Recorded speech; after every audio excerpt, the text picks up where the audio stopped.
Hi guys, I'm Becca Otis from Five Lines Pottery, and I'm located in Van. And I'm Ryan Durbin from RD Ceramics, located in Highland Heights, Kentucky. And welcome to Wheel Talk.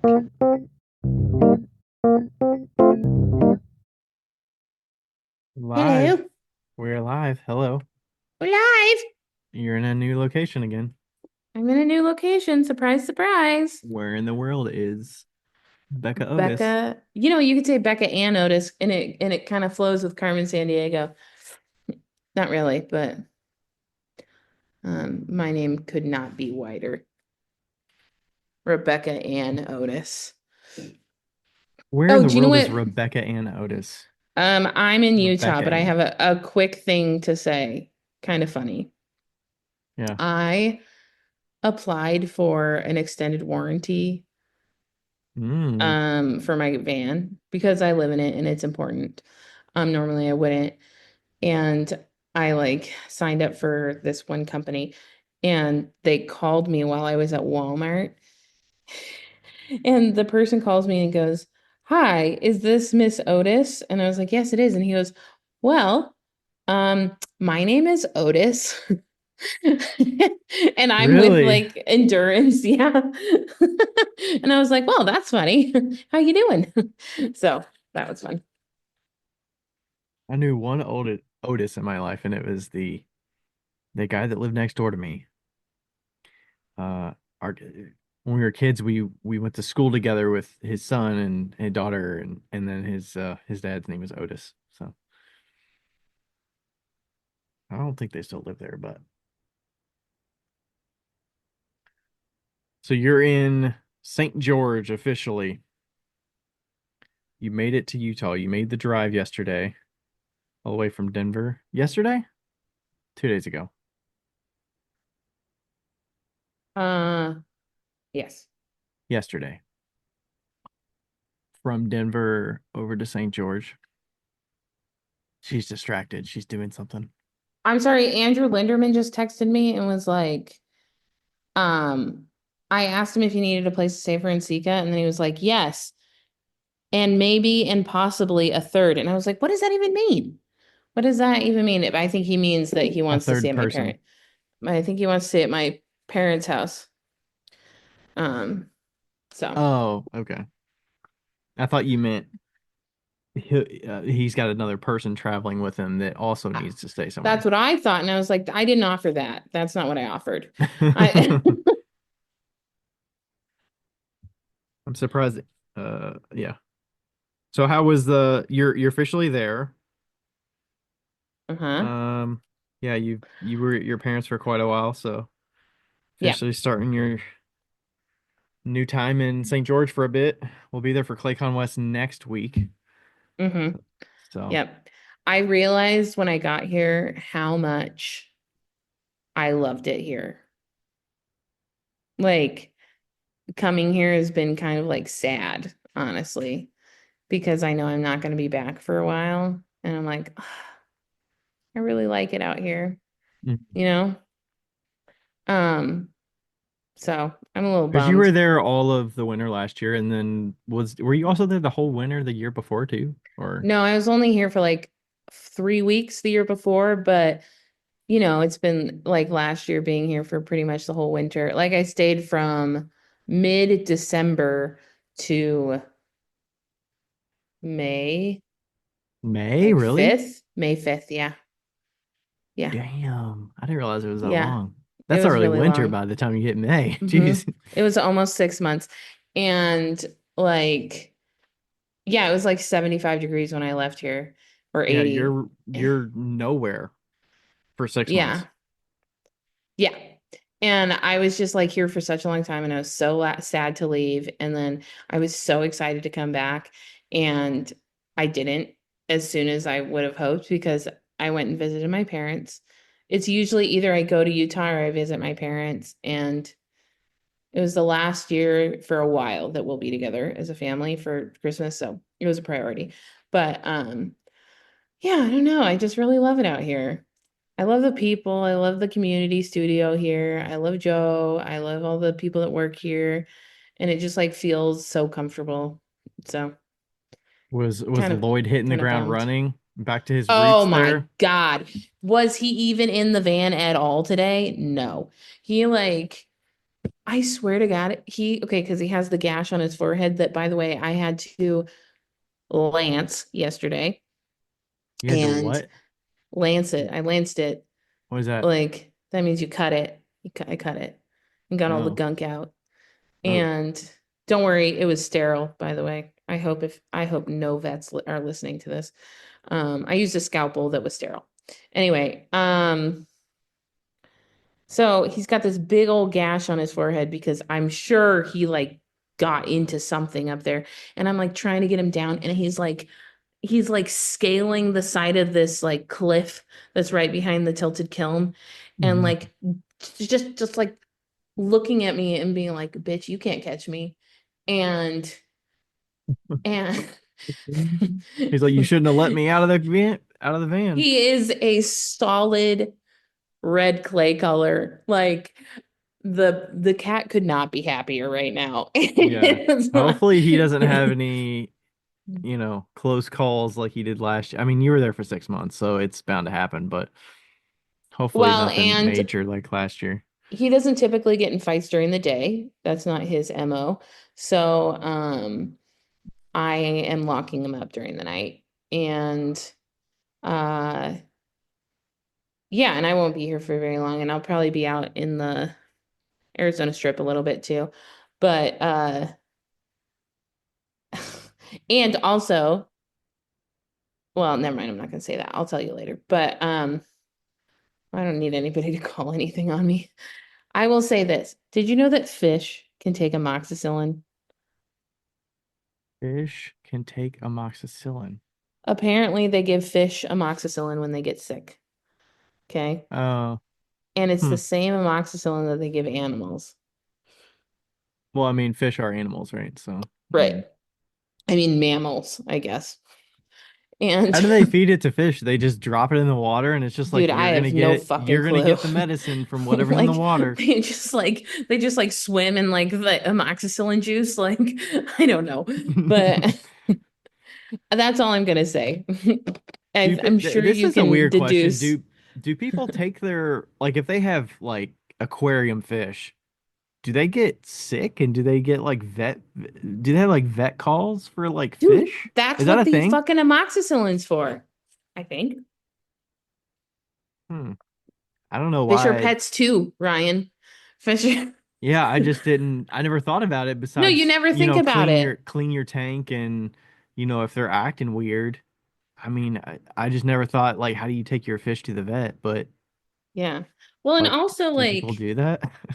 like horses, like people like subscribe, like prescribe like horses amoxicillin and stuff like that, like big Oh yeah. animals. And like they are, yeah, anyway. I'll just say, this is all I'm gonna say. We know what you're saying. I mean, I'm just really sick of going to the vet and them telling me you have to pay $135,000 for 10 days of amoxicillin. hmm. That's what I'm sick of. Well, So yeah. I mean, I'm doing something about having it. pets are not cheap, just like having kids are not cheap, and just like any other commitments that you subscribe to. I mean, nothing's it's gonna Yeah. cost some money. So, But he hasn't gotten in very many fights, honestly. I feel like I've done a really good job at keeping him at bay. well, I This, mean, he probably couldn't go that much anywhere adventurous at your parents, and it sounds like they're pretty distant from other people and pets. So, I mean, he got pecked in the head by a chicken, but, and he can go very far. Everybody out there owns like 3 acre lots. So it's like, but yeah. it sounds like the risk was a lot lower Well, and there he has the compared to being tracker on in him. the city Yeah. or something. He has the tracker on him. So I keep track of him and set up no-go zones and stuff like that. But, yeah. Anyway, I think I officially killed the battery in my van that is hooked up to the solar. Oh, really? Like it won't recharge anymore? Is that what you mean? I haven't been able to turn it on yet. Oh.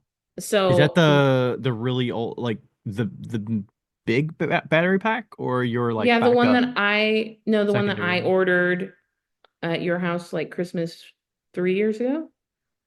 Oh, where you did like a Yeah, that one. mystery Yeah, that one. Black Friday thing. So it's what powers my refrigerator, Ugh. and which is frozen right now anyway because it's been in Colorado. And Yeah. so it powers the fridge. And if it gets below 20 degrees, it won't work. And Mm, it got below 20 degrees at my parents' house. I put a heater in there, so it wasn't like super, super low, but it didn't work for like 3 days. And then I drove here and it heated up. Today, I've got the charger plugged into it. It's got a green light, mm, but I don't know if it's actually charging. right. Are there other And lights on it that signify like, hey, this light says means it's it's got a like too cold or screen. It's got a screen. Yeah, it's got like an error code. It's like E007 or something like that. And it's got a screen. And usually you can like press the power button and hold it and it like turns the screen on, but that's not happening. And so I don't know what to do. Like, I mean, I don't know how long to wait. I guess yeah. is, like I don't care about the food in the fridge. I'll just toss it, it's whatever. But there's not that it's not a big fridge. There's not much food in there to waste. Is it that Um cold outside that you could put the fridge outside temporarily? no, because it's like 50 degrees during the day. Oh. Um, I was but gonna say it's like bring I the said, it's power fine. bank inside maybe to Like see I if could it'll take like the stuff. reset back to a reasonable temperature.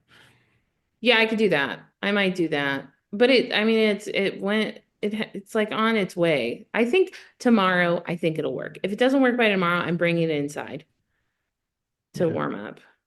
And if I can't get it to work, I'll have to buy a new one, which is fine because I learned my dad said I'm poor enough anyway that if I pull out stocks, I won't get a capital gains tax. So, I don't know so how to yeah, confirm that or deny I that. don't know either. My emergency fund is in stocks, which is not the greatest idea, but you know, Yeah.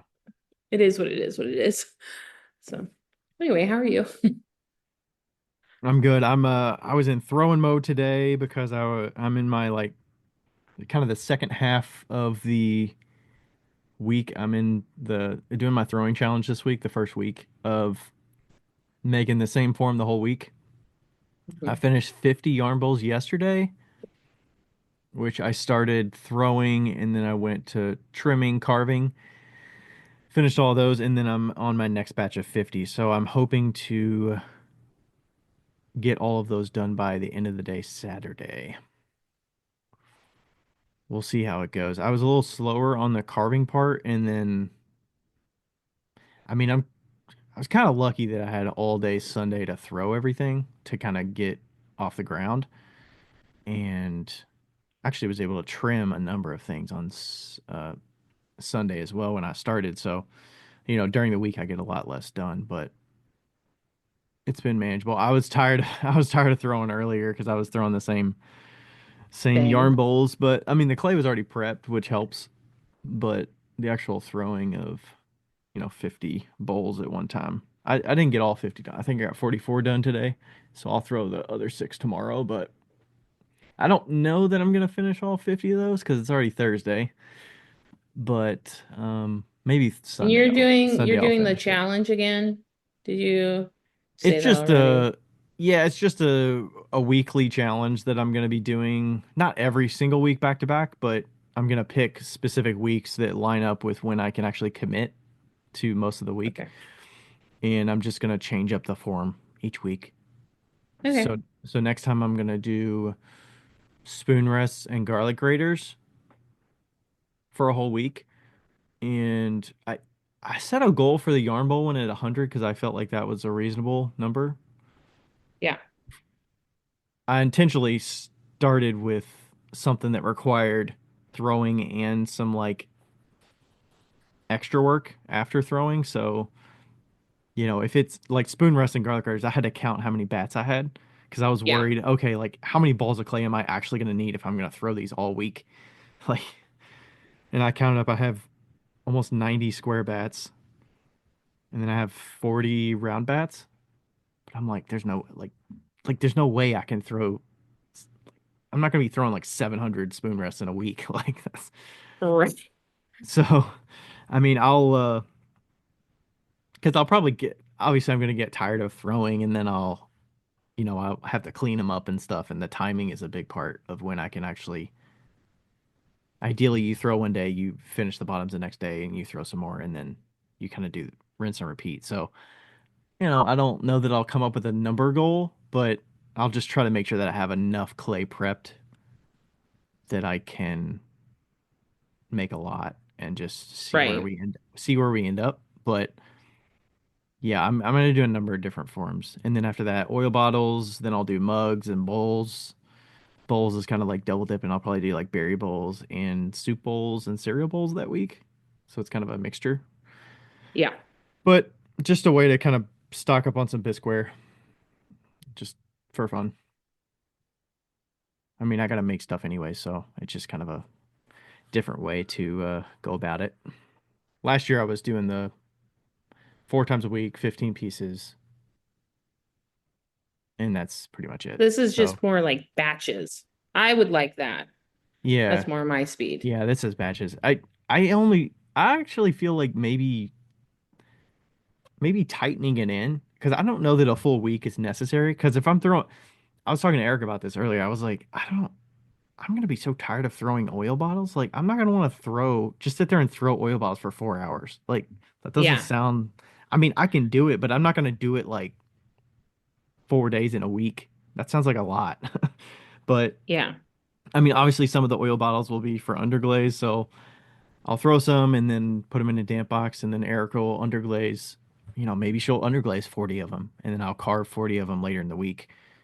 So it's kind of a mixture of throwing and carving and finishing. So we'll see how those go. But I feel like maybe just focusing on doing it for maybe 3 days would be reasonable as well. Yeah. So some forms I don't think I necessarily need a whole week. No, but giving yourself the week just in case is nice.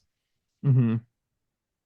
Well, I mean, I think the week was good for the arm bowls because I have 2 bodies of clay. And looking back at what I did last year, like I'm already going to throw more yarn bowls in one week than I threw made all of last year. Like I didn't make 100 yarn bowls in the whole year. Right. So Exactly. these should hold me over for a while. I used to do it like that, and I like that, but I didn't like it when I was like in the beginning. Like you're at a stage where you can do that, and at the end of the year, you're like, yeah, I mean, like, have I improved? Sure. Have I improved that much? Not really. Like, but like when you're at the beginning of your career and you try to do that, at the end of the year, Oh, you're like, God damn it, these are terrible. Like, oh yeah, yeah. When you're picking them off the shelf 9 months later and glazing them, they don't look yeah, as good. I get you. Yeah. Well, I mean, it is kind of a little, I'm gonna say pressure cooker, but it's kind of you're making in such short time that you really are probably improving the more you make it. Or maybe you get tired and you make some shortcuts because you're just like, I have to get this done. yeah, So like, let's just get there. But I don't know. We'll see. Some of the weeks I'm not looking forward to, but yeah, we'll see. I think maybe time boxing it a little bit based on, hey, I'm just gonna make 50 of these speckled mugs and focus that way and do it by like clay body. Maybe I'll do it that. And for some of them, maybe I'll just say, okay, I'm only gonna throw speckled bottles this week, or I'm only yeah, gonna throw mu mugs or whatever. I don't know. There's so many different forms that it's hard to think I'm actually gonna catch up on everything because I'm gonna run out of weeks. But uh, yeah, we'll see. I'll adjust. Obviously, this is the first week, so we're still very in the thick of it. But yeah, that's been the focus this week, and then just we're getting things officially booked for Nsika. It seems a little late, but it's early January by the time we're recording this. But I know. that's been the some of the focus this week, and then finally getting my bookkeeping workshops shared with folks. I got I think a few people that have reached out that said, "Hey, I had your bookkeeping stuff last year. I was wondering if you were doing it for this year or not to get like the updated sheets for 2025." Like, Yeah, that's good. I'm getting them finished. I got to get, get the last couple things finalized and then share it. So, Are you gonna sell them this year? For like hmm $5 or something? well, I resell, so I share it to everybody that's already done a workshop and I sell them for $30. Okay. So it's a sheet. It's basically a getting started guide that has here's all the sheets you need to download if you want to re-download all the same ones or um and then they can make adjustments to it and then there's like a tutorial video to get them connected again if they forget how to do that. And then the actual workshop itself, if I keep the same price for new people, is $60 a seat. Okay. So yeah, it's not too bad. I mean, and I gave them videos, or I gave them a tutorial video that's like 15 minutes long. That if they wanted to manually do that stuff themselves to duplicate the sheets and like make all the Mm-hmm. updates manually, they can do that. I They can tell them do how to it. do Yeah. it, but I'm like, or you can spend $30 and just download what I already did, Yeah, for sure. and it's like bug free, and I've made slight improvements. Yeah. But I got there was 91 on my list of past attendees, so That's from the impressive. last 2 years. So we'll see where we end up this year. I think I'll probably do a couple workshops. By the time this is out, I'll have the workshops shared with folks. But there's a link down in the description, I'm sure, of this if you want to sign up for one. Yeah. I don't have the Oh, specific dates right now, but you will have and them by the if time this is out. and if you're curious about doing, if you've never like replaced elements in a kiln or replace your thermocouple or relay or need like kind of like want to learn a little bit more about the innards of a kiln, I am doing a workshop online on February 12th at 1 p.m. Eastern time, right? Mm-hmm. Because it's Eastern time, yeah. Anyway, and so It's titled Kiln Management and Repair. yes. And I just talked to L&L today, and they're sending me elements and the relay and the thermocouple um for the plug and fire. And so I'm gonna do it on that so I can actually do it within the hour and a half, whatever time frame.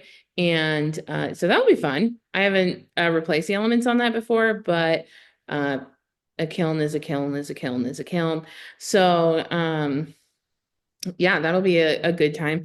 And I gotta go get all the tools that I need, But yeah, so that's gonna happen. Sign up. The link will be in the description. It's at Sephora's website as well. And yeah, 40 bucks. I even have little like I replaced all the elements in Liz's kiln and I took little videos of like pulling out all the elements and be like, ah. Oh, sweet. Oh, are you going to use that for some of your advertising for it? hmm And L&L is actually sponsoring it for Sephora. And I guess I'm kind of sponsored too because I told her that I wanted this stuff for free. So I was like, That's well, nice of them. I want part of this deal. Yeah, no, super nice of them and excited to do that for that.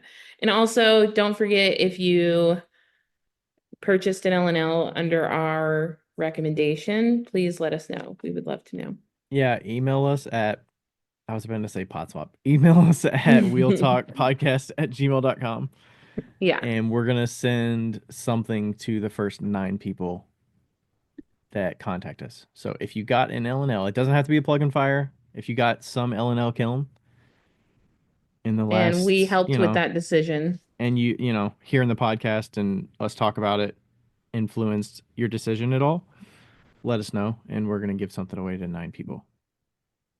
I really think that we need to I just looked up Wheel Talk podcast uh on like the podcast thingies, and there's like 5 podcasts that are called Wheel Talk.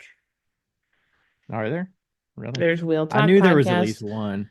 There's another Wheel Talk, another Wheel Talk, Wheel Talk official, another Wheel Talk that's sideways. Um, yeah, there's a lot. I guess those are shows. I don't know. Yeah, shows or podcasts, right? Mm-hmm. But I mean, you're looking up in a podcast web player or something. I'm looking up an Apple Podcast, yeah. Okay. I was gonna say if you Google Wheel Talk podcast, like all of our stuff shows up. Oh, this one is like women, and I guess it's like professional writers and influential people in the sport. So I guess it's about motorcycles or maybe Mm. cycling. Cycling. Mm. That makes sense. Yeah, I have not listened to any of those. Nor have I. But Hmm. oh, Dottie's really coming into her own. Yeah, that's her first introduction to St. George. How does she feel about the? She was just hopping all over the place. She she's getting quick. She's getting quick. Like she got a little healthier. Like now, if I try to close the door, she hops out and she like doesn't want to be in the van. Oh, And because she wants to be with me. And yeah, she's getting spicy. A little spicy. Not like spicy, but like as spicy as Dottie can be. Um, getting a little character to her. getting a little character, which is kind of cute.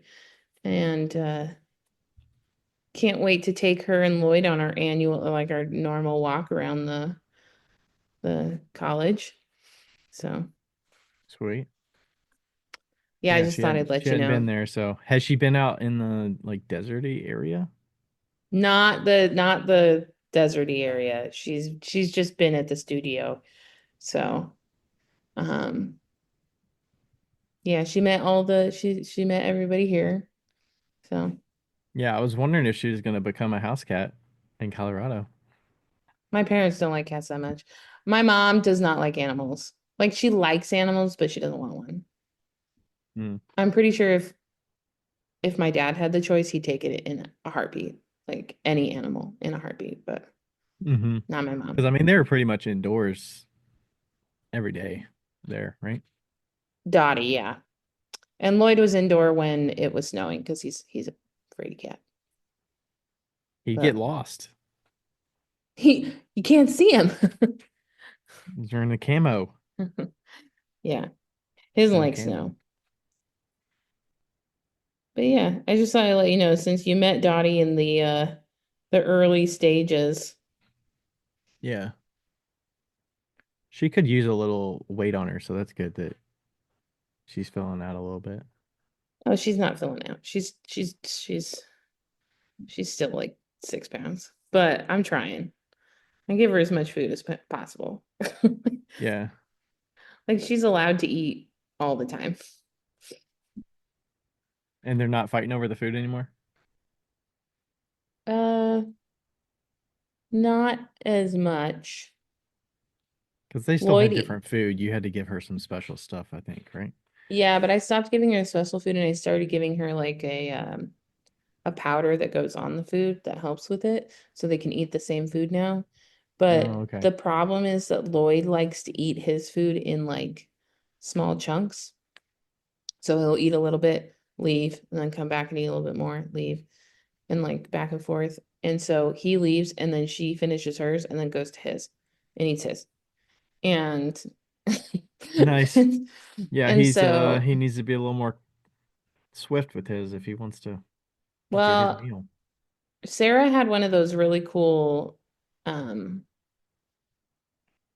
feeders that like opens up with a chip reader. Hmm. And so she sent it to me, but it broke and I have to like call and get the like do the right one. But yeah, I don't know. I don't know. He's just It's hard to teach them that stuff too if they don't have. You kind of got to get. I don't know. I feel like they need like a yeah. routine a little bit more so that you can introduce something that's very structured like that. Yeah. Well, and they have a pretty good routine. Like I feed them in the morning at like 9:15 to 10, and then I feed them in the at night, you know, and with wet food, and then they have dry food all the time available to them. So it's not like Lloyd's starving. He's just missing out on the wet food. Hmm. So, which I don't Oh, think that he oh, it's the even, wet food that she's. yeah, that Okay, yeah, she's hacking definitely. down. So Yeah, they love it's that like stuff.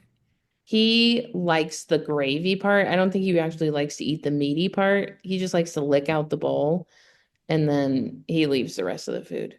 So, Okay. Yeah, and she's just like, ours get wild with the soft food. Yeah, yeah. they're not leaving anything and walking away from it.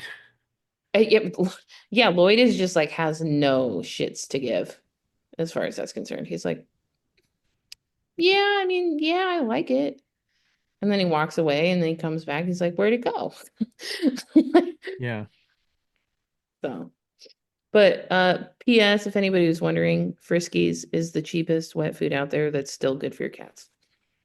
And Purina has an app that you can get savings on. Every time you buy, so Friskies is Purina, and Purina is Oh, actually a really good brand for cat food.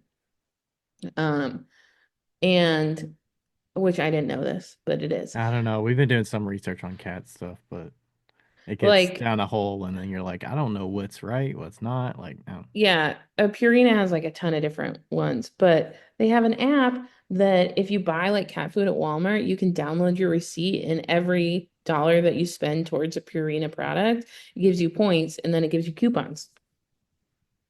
Yeah, kind of like the My Coke reward. Well, My Coke reward is a little different, I guess, but yeah, they got their coupons to get you coming back. Yeah. I was like, that's so cool. Yeah, I think Rachel actually gave them some tuna a couple days ago Yeah.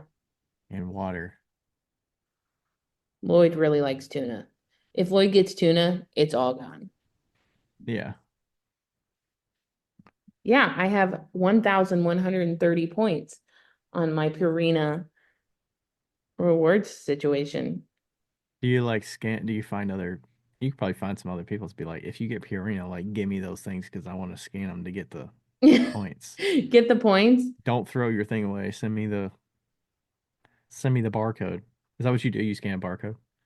No, you have to take a picture of the receipt. Oh, okay. Mm, I mean, like, yeah. But like you can get once you get like you can once you have 1,000 points, you can have $5 Purina Tidy Cats litter coupon and like $10 off your Fancy Feast Customs variety pack. That's 1,300 points. I mean, like that's like money. That's like money. right. $10 is money. Um, yeah, and they have like toys and shit on here. Like, damn, it's fucking cool. I've been looking for this because I'm like, I think it's so dumb that I'm buying all these fucking wet cat food situations and there's no rewards back. Like no coupons. Like I was buying I feel like the wet Sheba. cat food is kind of cheap though, isn't it? Some of it's cheap, some of it's not. Purina is the cheapest one that I found. That's like, or the Friskies one, that's like 30 cents an ounce. And uh But it's like, like the one that what's in that if it's that cheap, you know? it's all organic. All Purina program products are organic. So Yeah, I see people like raw meat and stuff, and I'm like, I mean, that would be great, but I don't it's want to do the prep and stuff. expensive. Well, yeah, I mean, buying meat for yourself is expensive. Like Yeah. you're feeding them the same thing, you know? Well, and like See, the thing is that buy I have to buy Dottie wet food because she potentially has kidney disease, not for sure. But so like wet food is really important to like add into her diet because it adds moisture and stuff like that. And Hmm. Lloyd's not a good water drinker, so and now I've got him addicted to it. So now if I take it away from him, he's gonna be a fucking asshole. Oh yeah, I'm sure any cat would take wet food over dry food. Yeah. Like But 10 out of 10. I I don't did the know. cost analysis and really it's like if I get the big cans of the frisky ones and dry food, it's about the same cost as if I only got dry food because they go through dry food so fast, you know? It like suppresses their appetite just a little bit. So, Mm, yeah, I don't know. There's a lot of options and research out there to do with. but now that I got coupons, good to go. Oh yeah. I mean, it's Let's good that fucking there's go. also options of what you can use the coupons. It's not like you Yeah. have to use it on the exact same product that you already buy. Like maybe you can upgrade and get some different things that Yeah. maybe you wouldn't normally I'll get, but you're willing to because you saved a few bucks on it. yeah, and I'm curious to see if I think they're paper coupons, so I think they have to mail it to you. And Oh, really? I'm curious, yeah, Why? I Digital don't age, know. they gotta mail you paper coupons? I don't know, it's old school, bro. And then I'm curious to see if once you use one coupon, it goes away. Like, like could I get the same coupon every time I have 1,300 points? Or do I Hmm. have to like find a new coupon somewhere else, Hmm. It's probably a yeah, it's probably a limited time that those coupons are available. Yeah. Hmm. I'm gonna become a couponer, Ryan. I That's mean, my next you lot in gotta go life. find some coupons. That's my next lot in life. I have a friend whose partner does that and he like doesn't pay any money for anything. But don't those people usually stock up on stuff? Yeah, it's crazy. And you Whenever don't I go to their house, it's like what do you like, okay, all of your money's invested in all this shit that you have in your house that you're not going to use for like the next 20 years. no, they don't even pay for it. They don't even pay for it. They just like have it. And then like he gives them to homeless people and stuff. Like he gives it away. And then whenever I went to their house, they're like, "Do you need shampoo? Do you need paper towels? Do you need like toilet paper?" Like I'm like, "Yeah." I mean, I'll take it. You got any toothbrushes? Like I was I mean, talking I to guess it depends on how somebody. much energy you're spending to do all that Yeah. and to Yeah. go shop and I transport don't it and know. store It it. I sounds like a mean, where do lot you of work store to it? be Is a it a whole couponer. room? Do they store it in an entire room? No, they don't go that extreme. Okay. I I'm think thinking they of that. just There's a drama TV, there's a movie or like the something. I crazy think couponer or something like that. yeah, I think it had gosh, was it Kristen Bell in it, I think? Mm-hmm. And it was an extreme coupon. I think they were faking some stuff though. They were like counterfeiting coupons and they were selling them and they That's realized that there's amazing. a threshold of how many you can use before they start getting suspicious and shit. That's amazing. And they like Also, I have one fraud, more thing yeah. to say, and then we should do our maker of the moment. If you have not watched the Lisa Frank, if you are 30 to 40 and you have not watched the Lisa Frank documentary on Netflix, just go watch it now. It is, unless you love Lisa Frank with all your heart and soul. It is heartbreaking, but also so interesting. What's it called? Is it Um, Glitter and Greed? Is that what it's called? yeah, glitter and greed. Okay. It kind of makes it sound like it's on Amazon Prime Oh, yeah, it's on Amazon Prime. That's what it is. or Freevee is also maybe where it's at, but It's only four Glitter episodes. Very and fascinating. Greed, the Lisa Frank story. It There's a like part just in came there out where, December 5th. Wow, that's yeah, fairly there's a new. part in there that talks about is a small business and how they were cool, like doing a collab with Lisa Frank and how Lisa Frank hosed him over like so bad. And I think it's very informative and very like a cautionary tale for businesses. So that's all I have to say. But yeah. Hmm. Yeah, I saw folks with that kind of stuff back in grade school, but yeah. Obviously it's gonna skew more female anyways, but Unless you're Isaac Shue, who probably had a unicorn backpack in the second grade.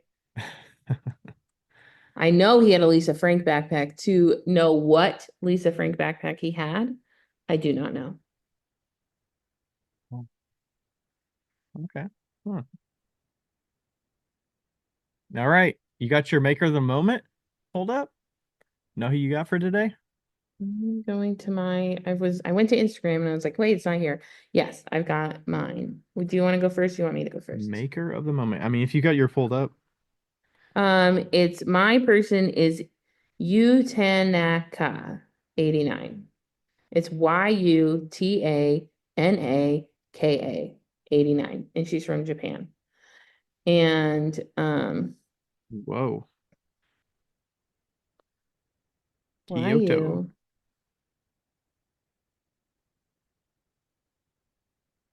Tan there it goes. Ah fuck. Was Um that trompe l'oeil? Is that what you call it? Where it's items that are meant to look like other things, but they're not I don't like know. you're kind of like tricking people to make them think it's something else. Yeah, I I think don't that's know. what I don't I know think what that's what it it's that called. has a Because thing. it's like it kind of looks like fabric around objects that's like tied Yeah, off and it looks like, when you like in the 90s you used to see people with like a stick and a fabric like tied around the stick and they're mhm. like running away. That's kind of look what it looks like. And I think I think they're kind of like a bag of dirty laundry or something. yeah, but there's even ones that it's clay, but it looks like it's fabric wrapped around something. So there's one that's like a ball, and then there's one that's like a square. And like the definition is freaking insane. Yeah. Insane. Like it in pictures, I don't know what it looks like in person, obviously, but in pictures, it definitely looks like fabric. Yeah, I'm curious how big they are. It says 42 by 42 by 56. Oh, these are centimeters. Centimeters. Centimeters. Hmm. Yeah, that's wild. Which picture should I use? I was thinking about the one with the two yellow pieces, the second picture. And she's like That's in pretty sweet. museums and shit. Like, dude, this is just like pure raw dedication type of work, you know? Like Yeah, that looks amazing. it looks so amazing. I don't Like really the see any like process photos, so I'm curious, but it's mostly finished work. Oh, there's one in the studio. I think I'm gonna do this second one.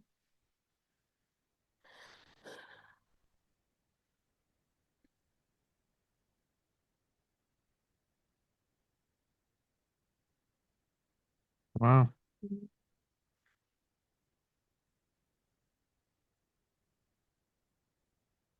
Oh, there's some process ones at the very first photo that they have. Can you spell it for me again? Because I'm trying to tag them.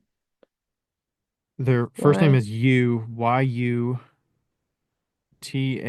Oh, I found it. I found it. Utanaka. I found it. Tanaka.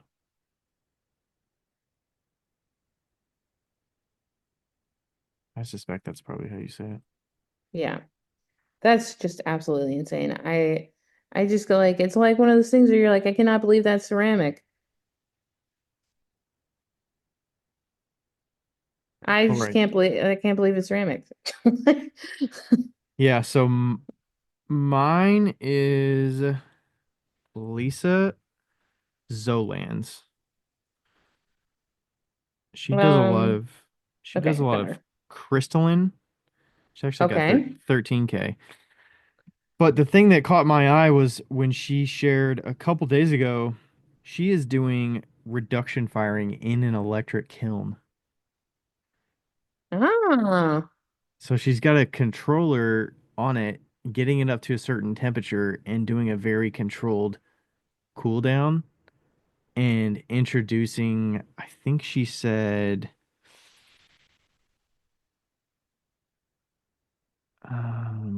she's doing alcohol. So she's dripping alcohol in there somehow and it's producing reduction and you can see flames shooting out. So I was like, oh my gosh, that's so intriguing. And then she's sharing, her finished pieces are so nice. I'm sure Andrew definitely knows who she is. Um, are these like these metallic pieces? Is that what you're trying to? crystalline pottery, and it looks amazing. Which ones are the ones that is everything in reduction? I don't know. I'm just kind Because of these looking at her. metallic like test tiles that I'm Yeah, those looking are at are sweet. insane. Yeah, they're very like a mirror almost. It says luster, in glaze luster. Hmm, I don't know. Yeah, Here's my wild. latest set from the kiln. Same glazes from earlier this week, but a different reduction. So yeah, those are reduced. Wow. Okay, that makes me think because I've seen some another potter. I think Justin Reese has shared some test tiles before that look kind of metallic-y like that. And I wonder if he's also doing reduction like that. Yeah, Yeah, there's just that's this whole wild. crystalline process is so foreign and so Are you gonna go interesting. to Andrew's Yeah, I'm definitely talk? looking forward to Andrew's talk at ClayCon about the Yeah. crystalline glazing and how to make a glaze and like what makes it because I suspect it's formulating a certain way and then very controlled slow cooling, making sure you're stopping at a certain temperature and really letting the crystal growth happen. But yeah, it's just so foreign and I don't know that many people that do this type of thing. I mean, crystalline I've seen some, but it seemed to be very few. And then the reduction side of it, I was like, oh my gosh, what is that? Yeah, Yeah, love it. So that's Lisa Zolans with a Z at the end. that's amazing. I just put them in our story and added them to the highlights, so you should be able to find them there. But go follow, like, and love them, obviously. Yeah, cool stuff. All right. What do we got next? We got a listener question. Uh, um, yes. All right. The first one on our list is from Sean Reed Pottery. He wants to know what POS is most popular. So, what point of sale system is most popular for folks? I think it's got to be Square, right? Yeah, I suspect so. Clover would be next, Is probably. Clover one that a lot of people use like handheld? I feel like I've never seen somebody use Clover at an art show. Yeah, I always see it at like restaurants and stuff like that. I feel like Clover's more for like the retail location. Yeah. I know some people use Shopify. Yeah. I would suspect Shopify is probably up there, maybe number two, just because it's got so popular over the last, But I'd I have don't to say Square's got to be the say best. 5 to 6 years. But yeah, Square is definitely the most popular from Yeah, going to shows and just seeing other vendors around me, yeah, excluding cash. definitely. I mean, obviously cash is king, but Yeah. yeah, Square for sure. What do you like about Square? My favorite thing about Square is their reporting and how organized you can make it. And like especially in situations such as um like when I was in Washington, you'd have to have a different tax code for every single place that you sold. And they make that really easy to find and to like work through. So that's probably my favorite thing. Like their reporting is just really spot on. Yeah, I agree. I think the I think just the consistency and seamlessness it is where they really pay attention to the experience on a mobile as well as a desktop. Like it's all Mm, very well, it's very responsive to all those different experiences. And yeah. I love that I can, go through and create an invoice on my computer from a past invoice and then save it. And I can go to my phone And and put then in set, and yeah, take a photo and add an attachment to it and send, like it's very consistent, it's very reliable, yeah. and it's just very well integrated across the that. So I think that's probably my favorite part about it, besides the report. I M- mean the reporting for sure, but My second favorite is the balance savings. So, and I've said this in past ones, but I feel like it's important to say it whenever we talk about Square, is that Square has this amazingly awesome feature in their balance section. And like if you go to settings and then to balance, you can sign up for a Square savings account essentially. And it's its own like separate entity.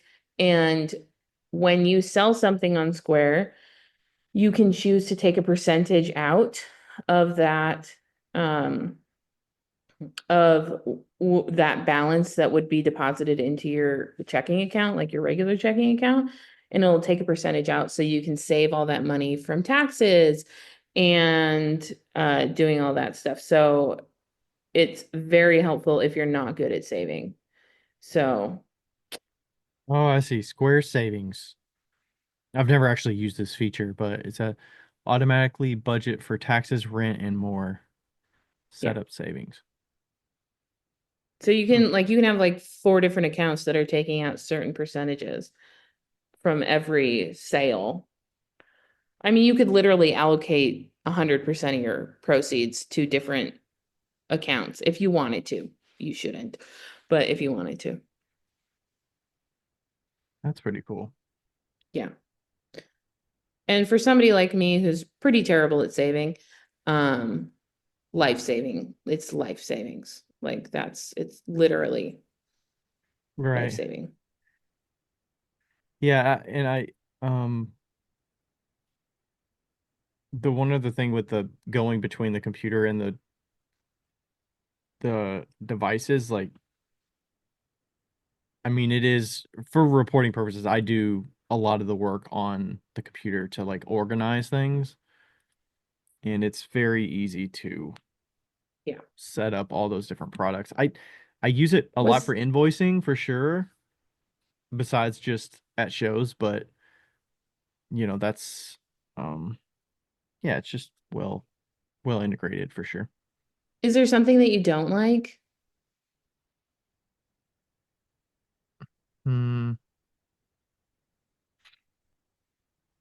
I think the one thing, this is not really going to apply to most people, but I would say if you have access to multiple Square accounts, it doesn't make it easy to switch between them. I I wish I Hmm, could just I wish I could, instead of signing out and going into the, like I wish I could group associate them. them easier. I mean, you Yeah. can, but it's a little bit, you kind of have to be like a staff member on the account, and then you can do it because I log into Square through different accounts for the Clay Alliance and for my business and then Wheel Talk. So Yeah. it's across a few different ones, so that's not as easy, but I don't think there's anything jumping out at me that is like cumbersome to use. Hmm. I mean, I guess the only thing with the point, if I'm actually at a show, I use the favorites mostly for actually checking people out. I wish there was not a limited number of favorites you can have. I wish you could add more to it. From what I understand, I can only see that you can add like 20 favorites or something? Yeah. I would say that I don't love the way that like as far as Squeebly is concerned, which is Square Weebly, it's the Square like incorporated Weebly as a website, and it can work like, you can sell stuff through the Square website. And the thing that I hate the most is the connection between the items on your Square account and on your Square website Hmm. is really infuriating. Because like you could have 100 things on your Square account, like 100 items, that you're selling at shows, and only have 10 items on your website, but you Yeah. don't want those items to be on, you don't want them to be together. You want them to be separate. And it's very confusing to do that. So, without going into a lot of detail, that's my least favorite part about it. Okay. Yeah, I used to actually. I had a Weebly website, and I still have a Weebly website back before Square bought them, and now they're integrated. So I still log into Weebly, but I have to use my Square login to get there, so it's a little confusing. Yeah. But if I go directly through Square and log in, I can't see my website easily unless I go through Yeah. Weebly.com first to log in. So it's a little confusing, but when I make purchases or when people buy stuff off of my website, it comes through and it looks like a Square purchase, which I guess in the back end it technically is, but it doesn't mess up my numbers for the like Square account. So somehow they're separate, but I can see it being confusing if you want to just I want these things and just put them on my website. Like why is it difficult? I could definitely see Yeah. that being challenging to make work. Also, I have one more thing that I think is absolutely unacceptable as far as the website goes. You cannot print packing slips from Square itself. If you sell things online, you cannot print packing slips. You have to do it off of like Shippo. And if you are Hmm. selling things that are pickup items, you can't print those. So, You can't print a packing slip, is that what you mean? Or like, let's say you have orders and you have some things that are pickups and some things that are ship out orders, right? You cannot print all of your orders so that you can like separate them. Mm. And I believe Isaac had this issue too, and he called them and he said that she was like, why the fuck? Like, when she was like talking to the customer service, they're like, why? Oh, wait, he said he was like the third person that she talked to that day about this, and sent like, I don't know if they fixed it, but they should. Yeah. So, It's one of those things where once you're actually in the weeds, like trying it, you're like, I have a customer just wants to pick something up. Why is this difficult? Like you should have thought of yeah, this. like, why can't I This print shouldn't this be a out? new solution. Yeah. Yeah. Yeah. So, All those, I'm sure yeah, I don't know how these sites integrate with these third party shipping accounts and make it yeah. nice and I mean, it's got to be hard on the back end. It's yeah, just, because everybody's got to have their own interface to work with these third party systems and yeah. yeah, the APIs and all that stuff is yeah, it's probably really complex. And It's making one sure of you're those, charging appropriately and then you're not overcharging or undercharging and then making sure that like I use Etsy for the shipping and stuff, but however they have it figured out with calculating shipping appropriately, as long as it does require some expertise to make sure you're setting things up right. But calculated shipping with these third party systems always seems like a sticking point for a lot of folks. yeah. Like whether it's going to charge appropriately or it's going to overcharge, or, if people buy two things, like how does it work properly in what box? And are you undercharging? Are you overcharging? Are you having to send a bunch of refunds? Like, I don't know. Ooh, Seems like a lot. yeah. Yeah. And I was like trying to go to the orders because oh, wait, there we go. Um, yeah, you can like export like I guess you can export a CSV, Hmm. but that's like of your current view, but you can't like select anything and then export it. It's just like really strange. So, Would you want to do that just to understand, hey, I just want a list so I can just like check things off and make sure that I'm yeah. boxing things appropriately Or with, like I use packing slips too. I print all the packing slips out and I put them with the pieces that they need, and then I can like put them in the boxes, you know? So like, and I mean I do it through Shippo, but if you have pickup orders, you're fucked, you know? yeah. So Oh, I see. Because a lot of them won't even print the packing slip unless you're actually going to ship the item. okay. It looks like you can print packing slips now. But it doesn't look like it. I don't see anything to do that for non-shipment pieces, but I also don't have pickup on my order things. So I'm sure if somebody did pick up, so maybe they changed it. Maybe they fixed it. Huh. So yeah. So Wow. that would be nice if they did.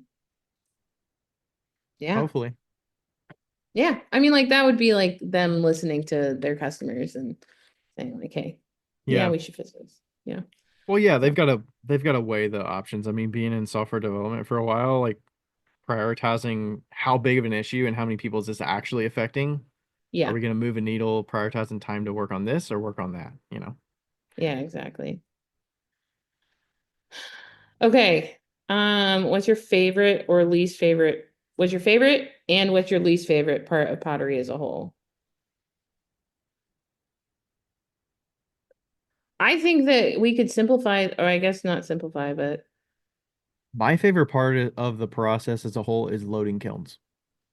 really, Hmm. that's becoming one of my favorite parts too. And I would say that could go with bisque or glaze. You like the puzzle. Yeah. Yeah, I mean, it's a good, it's kind of it's it kind of teeters with the glazing situation because you gotta be strategic with what you're glazing and what you're making so that you can load it efficiently versus just I'm just taking a board of whatever people like. If I was at a community studio, I probably wouldn't enjoy it as much because I have no impact on what things are going to be on the shelf for me to load. yeah, But now that I get to pick and choose, okay, Erica, let's glaze these things this week.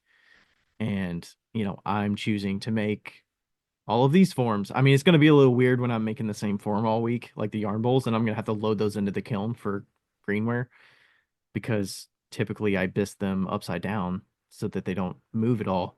So that'll be a yeah, little challenging. But yeah, I just love the loading of kilns. And then the soda kiln too. I mean, that's pretty fun too because I've really got to make use of every inch of space that I possibly can yeah. because it's so much work to fire it. So yeah, I love that the most. I think that I like working with wet clay. Regardless of if it's throwing or hand building, I like the, and I've always said this, like I like that part the best, and probably my least favorite part is the last part, which is glazing.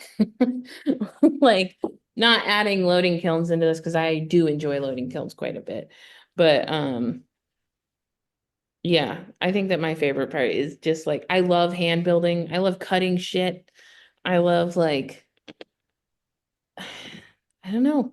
I don't like my hands being dirty, but I do love like Oh yeah, the working with hands after clay. a long session of wet clay work, that just I have that going to bed a lot of nights. I'll probably have that going to bed tonight. I put some lotion on earlier before we talked, but Yeah. yeah, a lot of Like, throwing just not Rachel hates that feeling too, the dry hands clay feeling. yeah, when I was young, I like there's a thing of Play-Doh next to the where I sat watching the TV, and like I would just play with Play-Doh the entire time watching TV. So like I think that that makes a lot of sense for me to like the wet clay part of it, regardless of it, you know. Mhm. So Okay, least favorite part. At this point, and this hasn't been a part that I've been doing until the last year or so, but my least favorite is grinding pots for soda Ugh, pieces. Like the cleanup garbage. and yeah, I'll just say grinding because you got the bench grinder and then you got the sander on the wheel and then the sanding after that. It's just so much effort, so much work. I've got Yeah. a whole board of pots that have chunks of stuff that need to be get ground, and I have to do that outside, but it's been snowing, it's cold. Like I don't want to go outside and grind pots for an hour. It's No, it's just terrible. I'm like, hate it. So that's my least favorite. Yeah. I had a different answer. I was gonna say glazing, but honestly, sanding pots might be my least favorite thing ever. I think I'm with you on that. It's awful. The sound it makes, awful. The like Yeah, the how fast it goes, awful. Like the how many you have to do, awful. Like it's yeah. just because at least glazing, it's quick and dirty, it's like easy. But I feel like sanding, I think the reason I hate it so much is because it's literally like you're literally trying to get to perfection. And I hate And that. it's all by feel too. It's hard to tell the Yeah. difference between how much sanding like is 30 seconds of sanding. How much different is 30 seconds versus 45 seconds going to be? Or how much different is 30 versus a minute and a half? Like it's all Yeah. feel. And So like can you actually feel the differences enough to be right. like this is worth and this is worth going to the next sanding pad or I don't Right. And know. is my sanding pad still good or is it bad? Like, like when you get new sanding pads, you're like, what the fuck was I using 10 minutes ago? Like, Yeah. this took me like 20 minutes and that just took me 2 minutes. Like, what is going on? Like, how did I not know? It's like, You just it's like the slowly get whole, accustomed to it. yeah, it's like the whole frog boiling in a pot situation where you're just like slowly using it and not realizing that you're taking 10 times as long. Yeah. Like somebody once said to me, they're like, I got diamond core sanding sponges. They're so good. And I'm like, yeah, because they're fucking new. Like, like, and that's all I have to say about that. Yeah, it's hard to know what's I'm they definitely level up the piece. I mean, I'm not s- I'm going You're to not saying we 400 shouldn't, I'm but not I'm going to 400 with my soda pieces, but my regular everyday pieces, just electric fired, those go to I just sand 200 or yeah, 240 grit, yeah, and that's good enough. I mean, the white clay is already very smooth, but yeah. the And you speckle just hand clay, sand those. Like, that's whatever, right? yeah, Like that, that can like use hand sanding is whatever. some sanding, but yeah, I do think it definitely levels up the piece. I think the quality is better with the sanded bottom.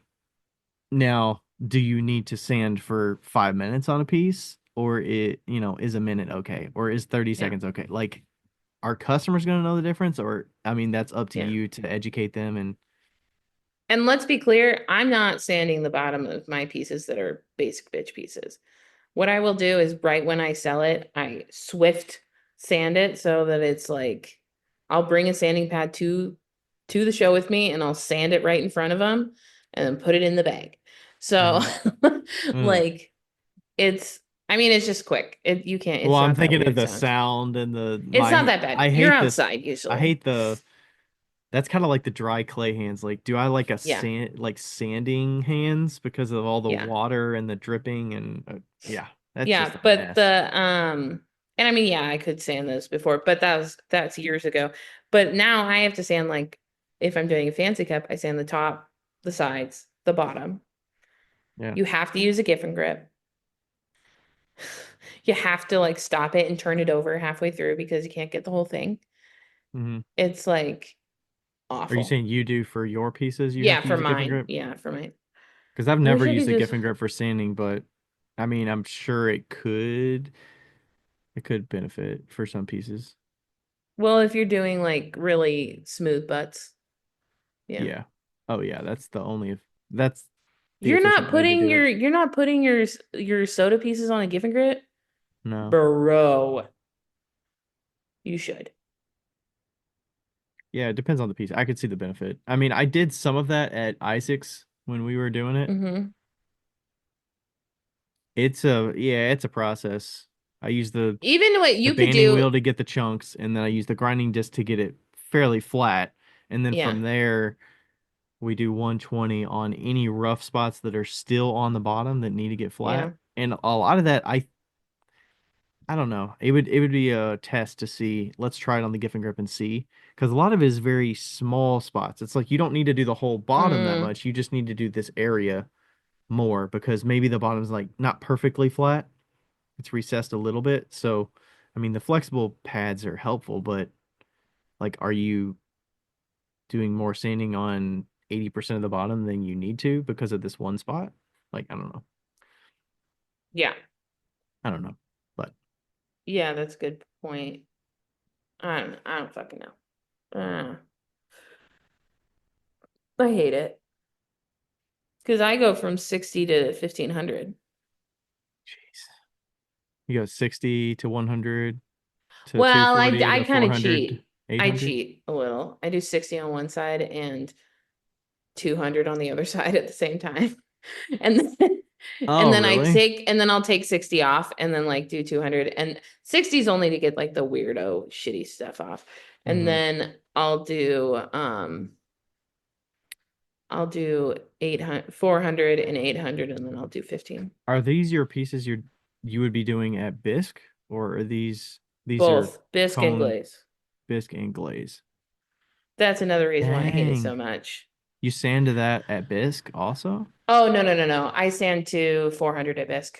And then I sand from 400 to 1800 at glaze. So, Dang. yeah. And but I'm also not making my pieces shiny. Like some people like that do crystalline and shit, they put like Like Ian 3000. Childers, his are Yeah. very And like shiny. baby Andrew, he does like super shiny ones and he's going to like 3000. And I'm like, I'm not fucking doing that shit. I don't want it to look shiny. I just want it to be smooth and matte. Yeah.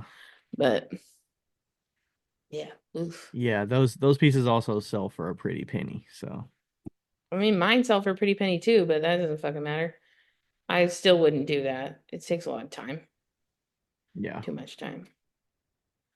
Well, I'm sure there's kind of a sweet spot of, the things that we decide to do that's not really, a lot of people will be like, it's not worth doing that, but it probably elevates a lot of work that you're like, they actually spent the time to do that. Like, it actually It does surprise makes an people for sure. impact. Yeah. Yeah.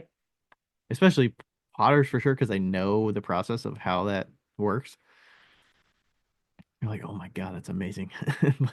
But in everyday, I did it on I did that kind of sanding, I think the 400 on everyday electric pots, I think maybe 3 years ago, on maybe like 10 to 12 pots. And I had them out there and I was curious if people would notice. And I would like call it out like, oh, that one's like sanded really good. And most of them just, didn't really care that much. But Yeah. I mean, if especially when you're there's a selling a bunch of pot, mugs there's a bunch of mugs out yeah. there, like they're not feel like, oh, that one especially, that one's got a nice like smooth bottom. And then it's like, Yeah. do you price like, okay, it was normally I'm like like, why 35. doesn't Do you this one have price a it at smooth bottom? You do you price it bitch. like 45? Like, Yeah. yeah. Like, well, I the also price is think, I ridiculous. do think that sanding is a toxic relationship to pottery. Why is that?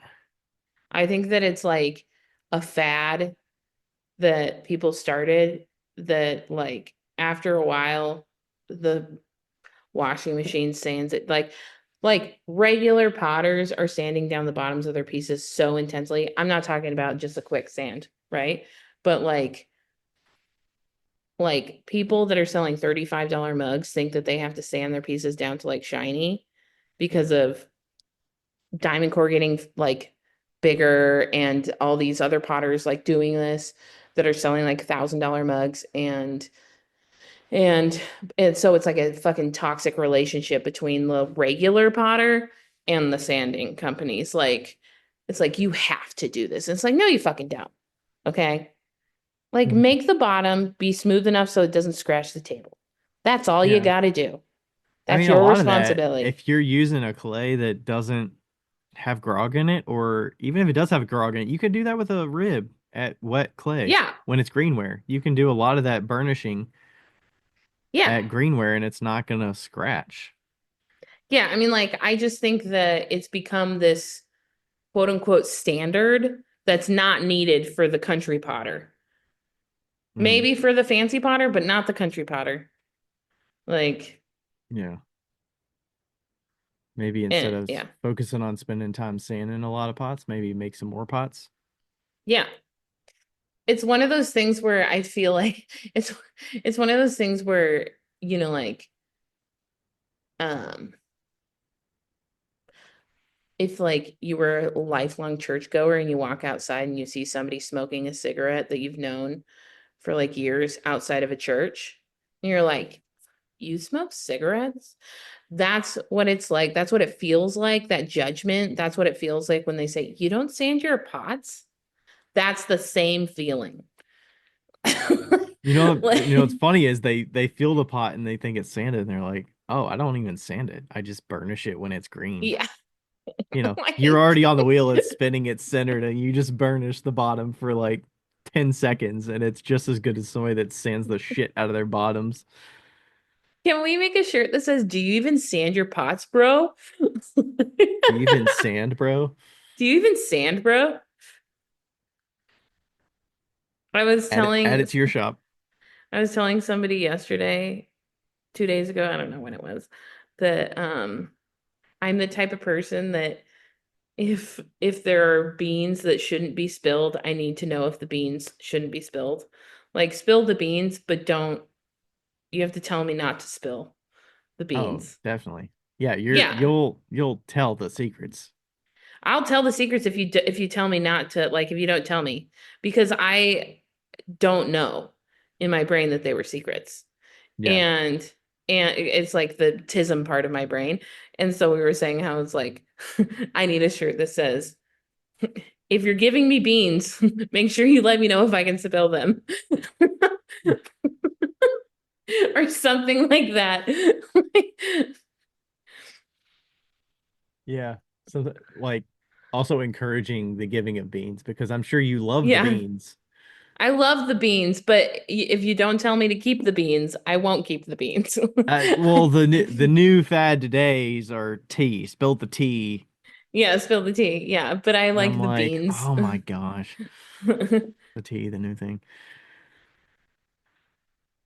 They're too fancy for the beans these days. Thanks for that question, Mary. Mary, that was from Mary Claire Carr on Instagram. Yeah, that was Thanks for great. that, Mary. All Yep. right.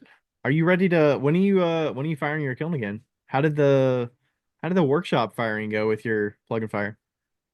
Actually, it went really good. I reformatted my firing schedule, and it's been pretty even. I haven't put cones in there yet, but I should steal some of Joe's cones and test it out here.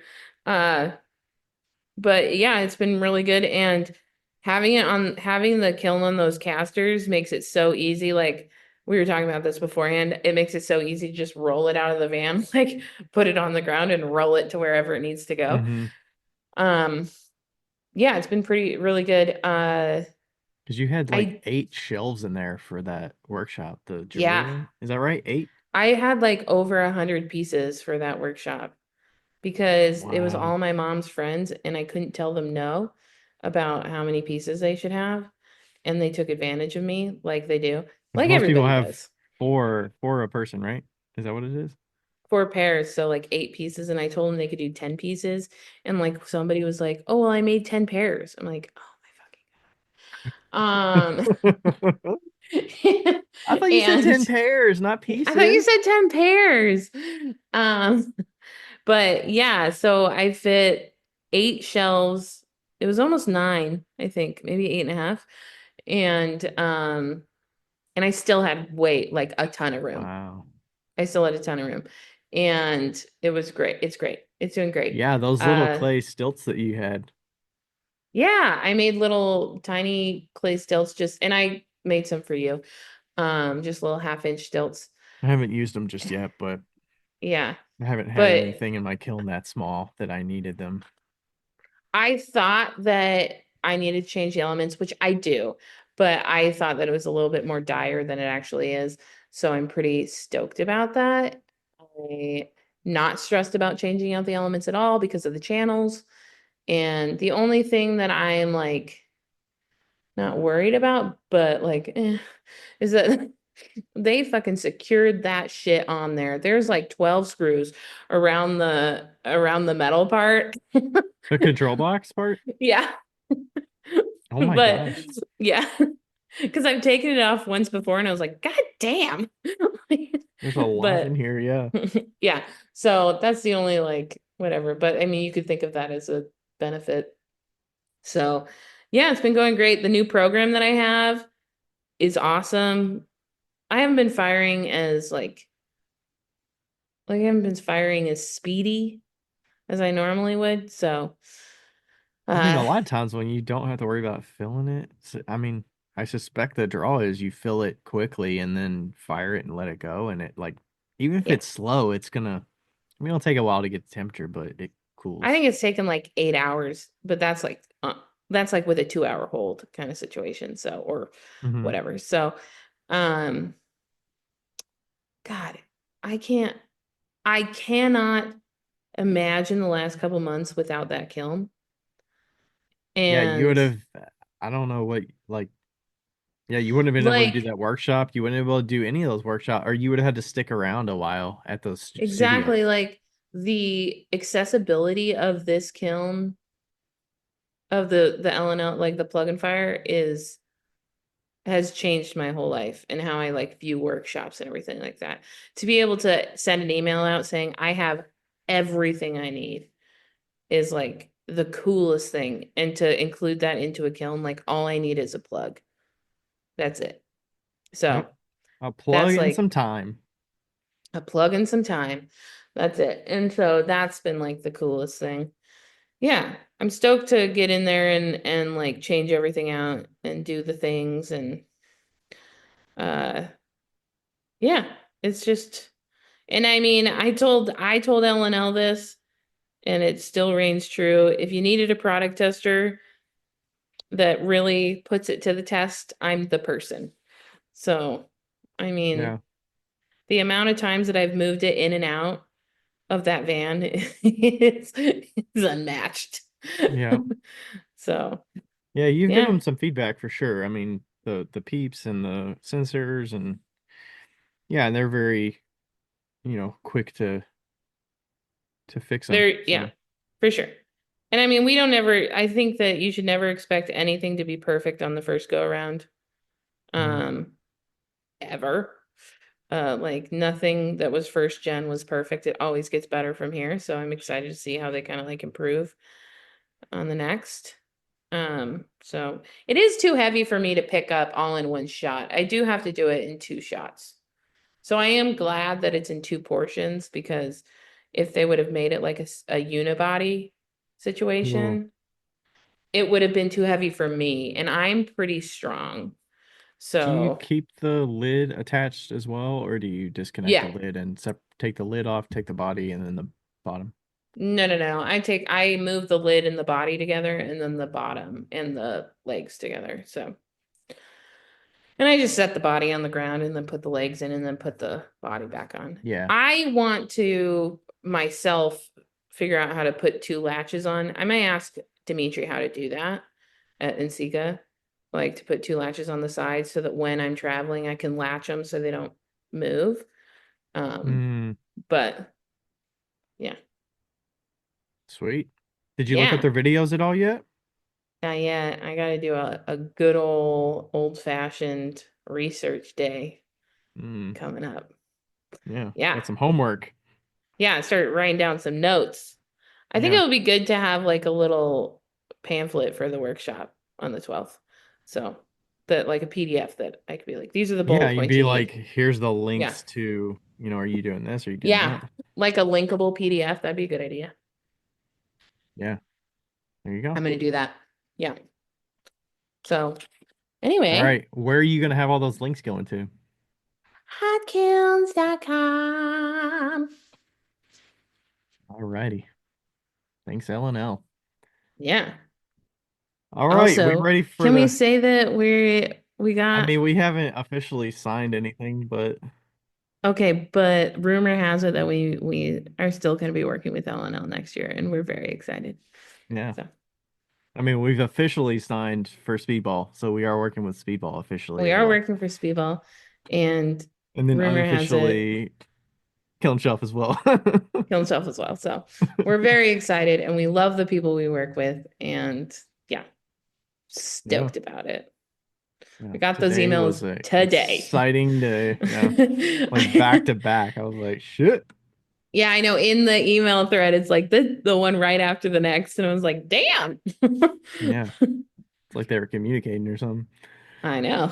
So, All right. Topic for the day. So this is another listener question we got from I don't know how to say this. Amajor Hoax. A and M A a J major O a no, it's a major hoax. A major hoax. Okay. Nice. I like it. Yeah. A Okay. major hoax. A major hoax. Yep. Yeah. All right. So they asked, when learning pottery, it's easy to get lost and pulled in a million different ways, from clay types to throwing, slab building to glazing. There's an insane amount of information to digest. Is there a good guideline or path to follow for better building blocks? Well, I think to start out, we should probably mention that everybody's path is different, but Right. Yeah, I yeah. mean that's like a lot of schooling. If you're in college courses or school courses, they always build on one another. There's fundamentals and then there's like 101 and 201, and you kind of have those building blocks. But these days, if you're not learning in that structure, Mhm. it's just overwhelming because you're like, do I get a book?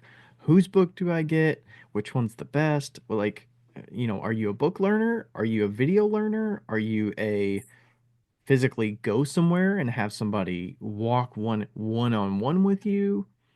There's so many Yeah. options. I think maybe the understanding how you learn best is maybe a good first step, That's in a my opinion. huge first step. Like I am almost a 100% visual learner. You can give it to me in my hands, but if I don't watch you do it, it's not going to happen. A 10 out of 10 though, if I watch you do it, I'll be fine. I think back Yeah. to like books that have pictures of people with their hands and explaining what they're doing with their hands. It's like, Yeah. oh, that's difficult for Yeah, me the to digest rather than like talking through it and like thinking in my head as I'm saying it. Like I can picture yeah. my hands like I can't really do that. My mom said that when when I was younger, I took like piano lessons, and the minute the teacher was like, "You can't do this by memorizing it," I was like, "I'm out. We're done." Like, because I would just like listen to it and then like figure it out without reading any of the music. Yeah. And she was like, "You have to learn the notes," and I was like, "I can't do this. We're done." Yeah, Yeah, like. I don't know how. I never learned how to read music either.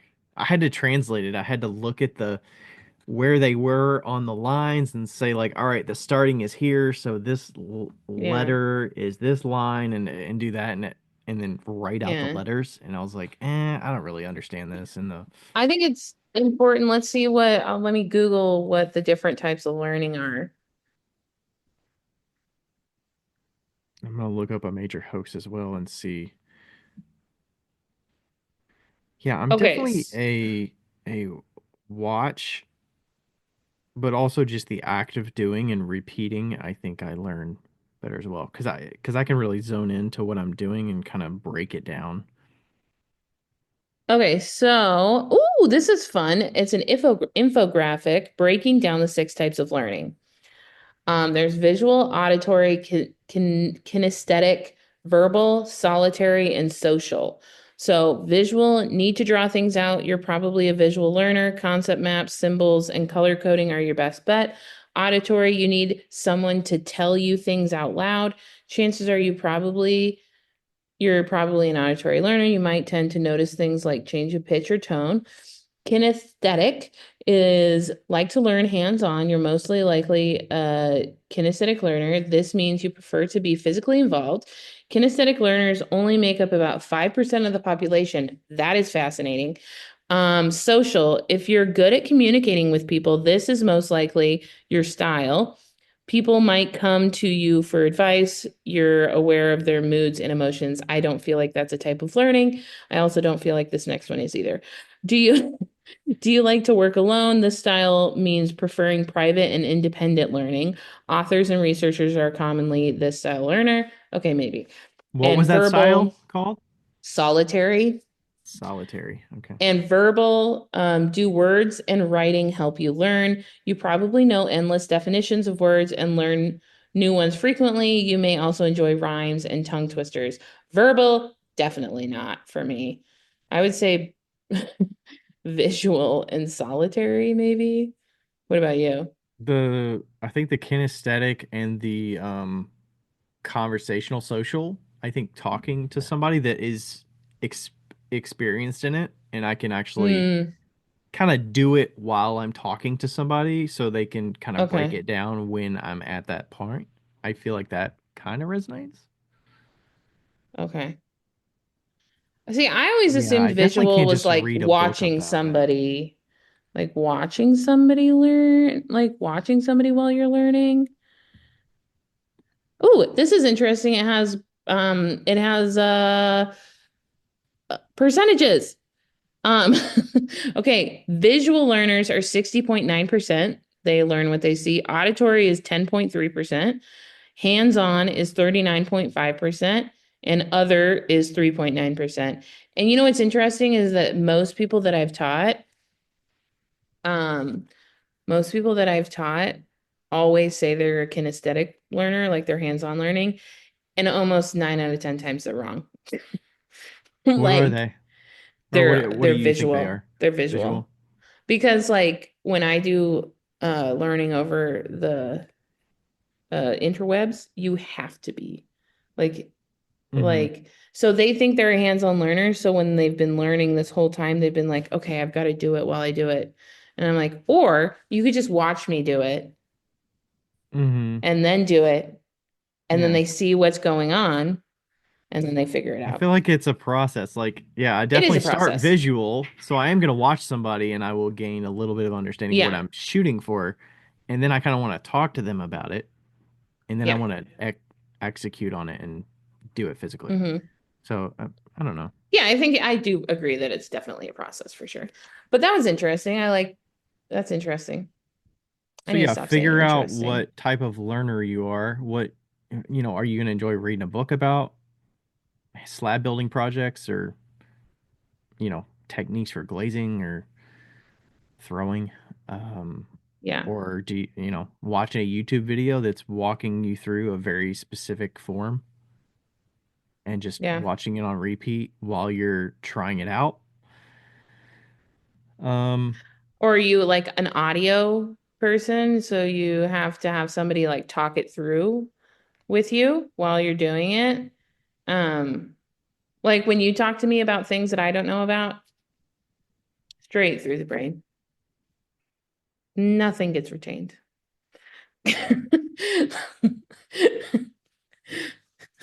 but how would you learn about you would already need to have a certain level of interest in it to Yeah. know that it's something that you want to absorb. How would you visually learn that? You'd have to see diagrams or somebody sketching it out. I think I'm a reader one too. I like to read things. If I can see it on paper, it's a lot easier for me to like look back. Like if it's something like an intellectual type of thing, like learning like about protons. Oh, like Yeah. like I can like see the science books from when I was in like fifth grade and sixth grade, Like I can see all the diagrams and all the things that it used to be. I can see the words on the page in the history books in certain spots, you Hmm. know? Yeah, I'm definitely less of a reader. I'm not reading comprehension's never always been my strong suit, so I think hearing somebody talk Yeah, about it is definitely more my speed, but more your speed definitely for sure. visual audio. Well, yeah, and I mean, like you do learn by talking to people and listening to them. Like when you're trying to figure out what I'm thinking, you're asking me all those questions so that you can Hmm. understand. And like that's why I don't ask questions because I'm like, I don't know. I don't fucking know what you're talking about. And I'm never gonna know what you're talking about. Can we have a diagram? Can we have a can we have some visual aids? I need a whiteboard over A here whiteboard? to Yeah. draw what I'm talking about. Yeah. Yeah. What was another thing? I think that a big like issue.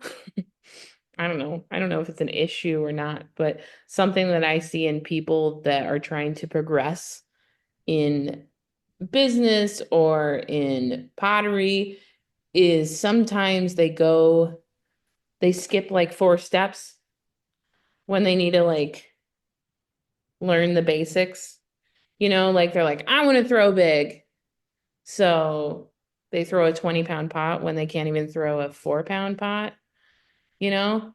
And I think that being honest with yourself and realistic about things with yourself is really important to your development and to keeping on track with what you're doing. If you can't throw 4 pounds, don't throw 4 pounds. Like, Yeah. Throw two like you pounds. can, yeah, you can work up to that. And if it takes you a year to work up to that, then fucking it takes a year. Like, just don't force yourself into something that's so unbelievably uncomfortable. I'm not saying don't be uncomfortable. You should definitely be uncomfortable as you're growing, but like something that's unrealistic is like don't just do it for the gram, I guess, you know? Yeah. Like, Set a goal of I've never thrown anything over 4 pounds, and setting a goal to say I'm gonna throw something 20 pounds this year. I want to throw something 20 pounds this year. It's like, yeah, okay, like but are be you also really, willing yeah. to throw something 4 pounds, 6 pounds, 8 pounds, 12 pounds, and then work your way up? Because that's what it's probably going to take, unless you don't care and you just want to say, I did the act of throwing something 20 pounds. Yeah, because here's the deal. If you threw something that was 20 pounds and it ends up being 10 pounds, you threw something that was 10 pounds badly. Okay. So, like, you can't take half the clay off and say that you threw a 25-pound bag. Okay. Like, that's not how this works. And it does, like, to assume, not to assume, but like to tell yourself that this is an easy profession, easy hobby, easy thing is lying to yourself. This is not easy, and you should treat it as such. That's what I think. Yeah, it takes a Like, lot of practice to work yourself up to and those I'm not saying don't shoot for the stars, shoot for the fucking accomplishments. stars, but be realistic when you shoot. Like, you have to have a rocket to get to the stars. Okay. Yeah. You can't jump there. Like, Yeah, you gotta be very skilled in a number of different areas. yeah. So I think that wow, that was a really good analogy in my brain just then about what it takes to get to the moon. Like, not only do you have to have the spaceship, but you have to have the type of food that can like travel. You have to have the type of fuel that can travel. You have to have the type of people that can travel. It's like all these components that have to like You have line to into understand place. physics and the weather, the Yeah, stuff yeah, that yeah, you can't exactly. control. There's a lot of things Yeah. that are going to be out of your control that you're going to have to Like adapt to. all of those little things have to line up for you to get to the moon. Like that's everything in life is like that. Hmm. Boom. Mic drop.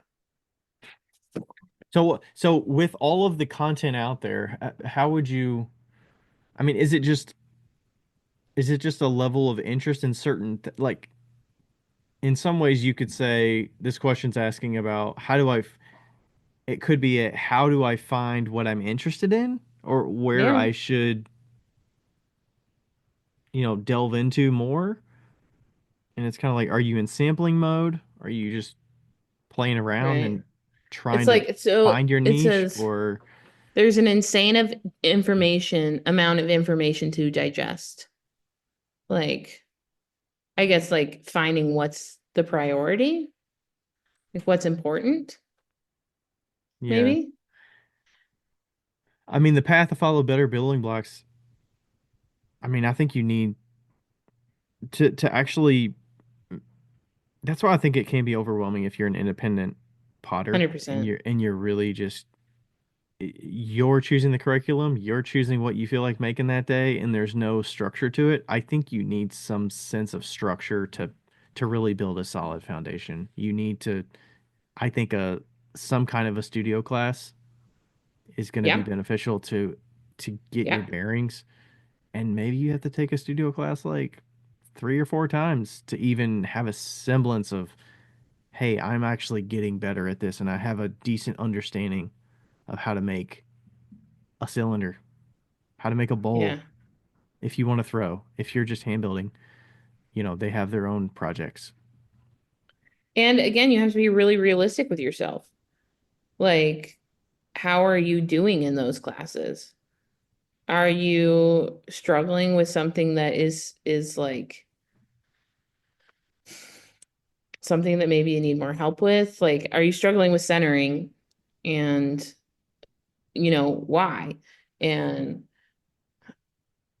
yeah, I think like if especially if you even like a book like uh uh Kira, Kara, yeah. Kara, I said Kira, I apologize. Kara, she has a book that's like the beginning steps to pottery, right? And if you are having a really hard time like zoning in to something like basic, maybe something like that is what you need. Not necessarily to teach you the process, but to give you a guideline of what like types of shapes you should be working on, What's like out there? Yeah. what's out there, you know? Maybe all you need to do is write out a bit like a quote unquote business plan, like a projected pottery plan. Like what do I want to make this year? Like what you're doing with your batch things, Hmm. Like if like you are Yeah, you're overwhelmed. creating your own curriculum. You're Yeah. giving yourself your final exam list is, did I make this? Yeah, so actually Stationary Andrew sent me a TikTok a long time ago. This is when I was gonna do like lessons, which I still want to do. I just haven't gotten there. Like online stuff. I still own the howtodopottery.com domain. Mhm. Um but he sent me this one TikToker that's doing glass, and I can't remember if they had an overarching like thing that they want to learn, but this is what they did. They said, and I'm gonna transfer this to ceramics. So um I said, I want to make a cylinder. And they put that at the end of their block. And they put all the things that they needed to learn in order to make a cylinder. So I need to learn how to center. I need to learn how to open. I need to learn how to pull to make a cylinder. Once I've made that cylinder, now I would like to learn how to make a mug. What do I need to learn to make that mug? I need to learn how to make a handle.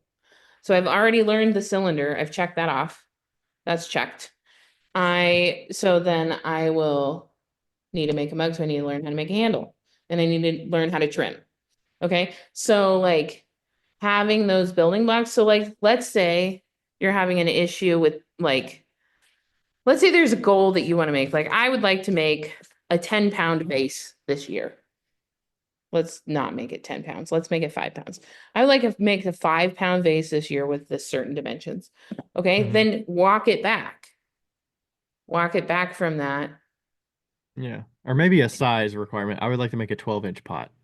And you Yeah. can say, And like walk it back from there and say, what do I need to learn the basic steps to get to that point, and write it out.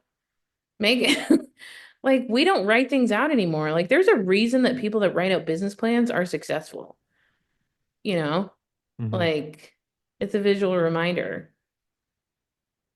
So I think that I would probably do some hardcore, like looking at what you want to do, find something that you're like, yeah, I want to fucking do this, and work it back from there.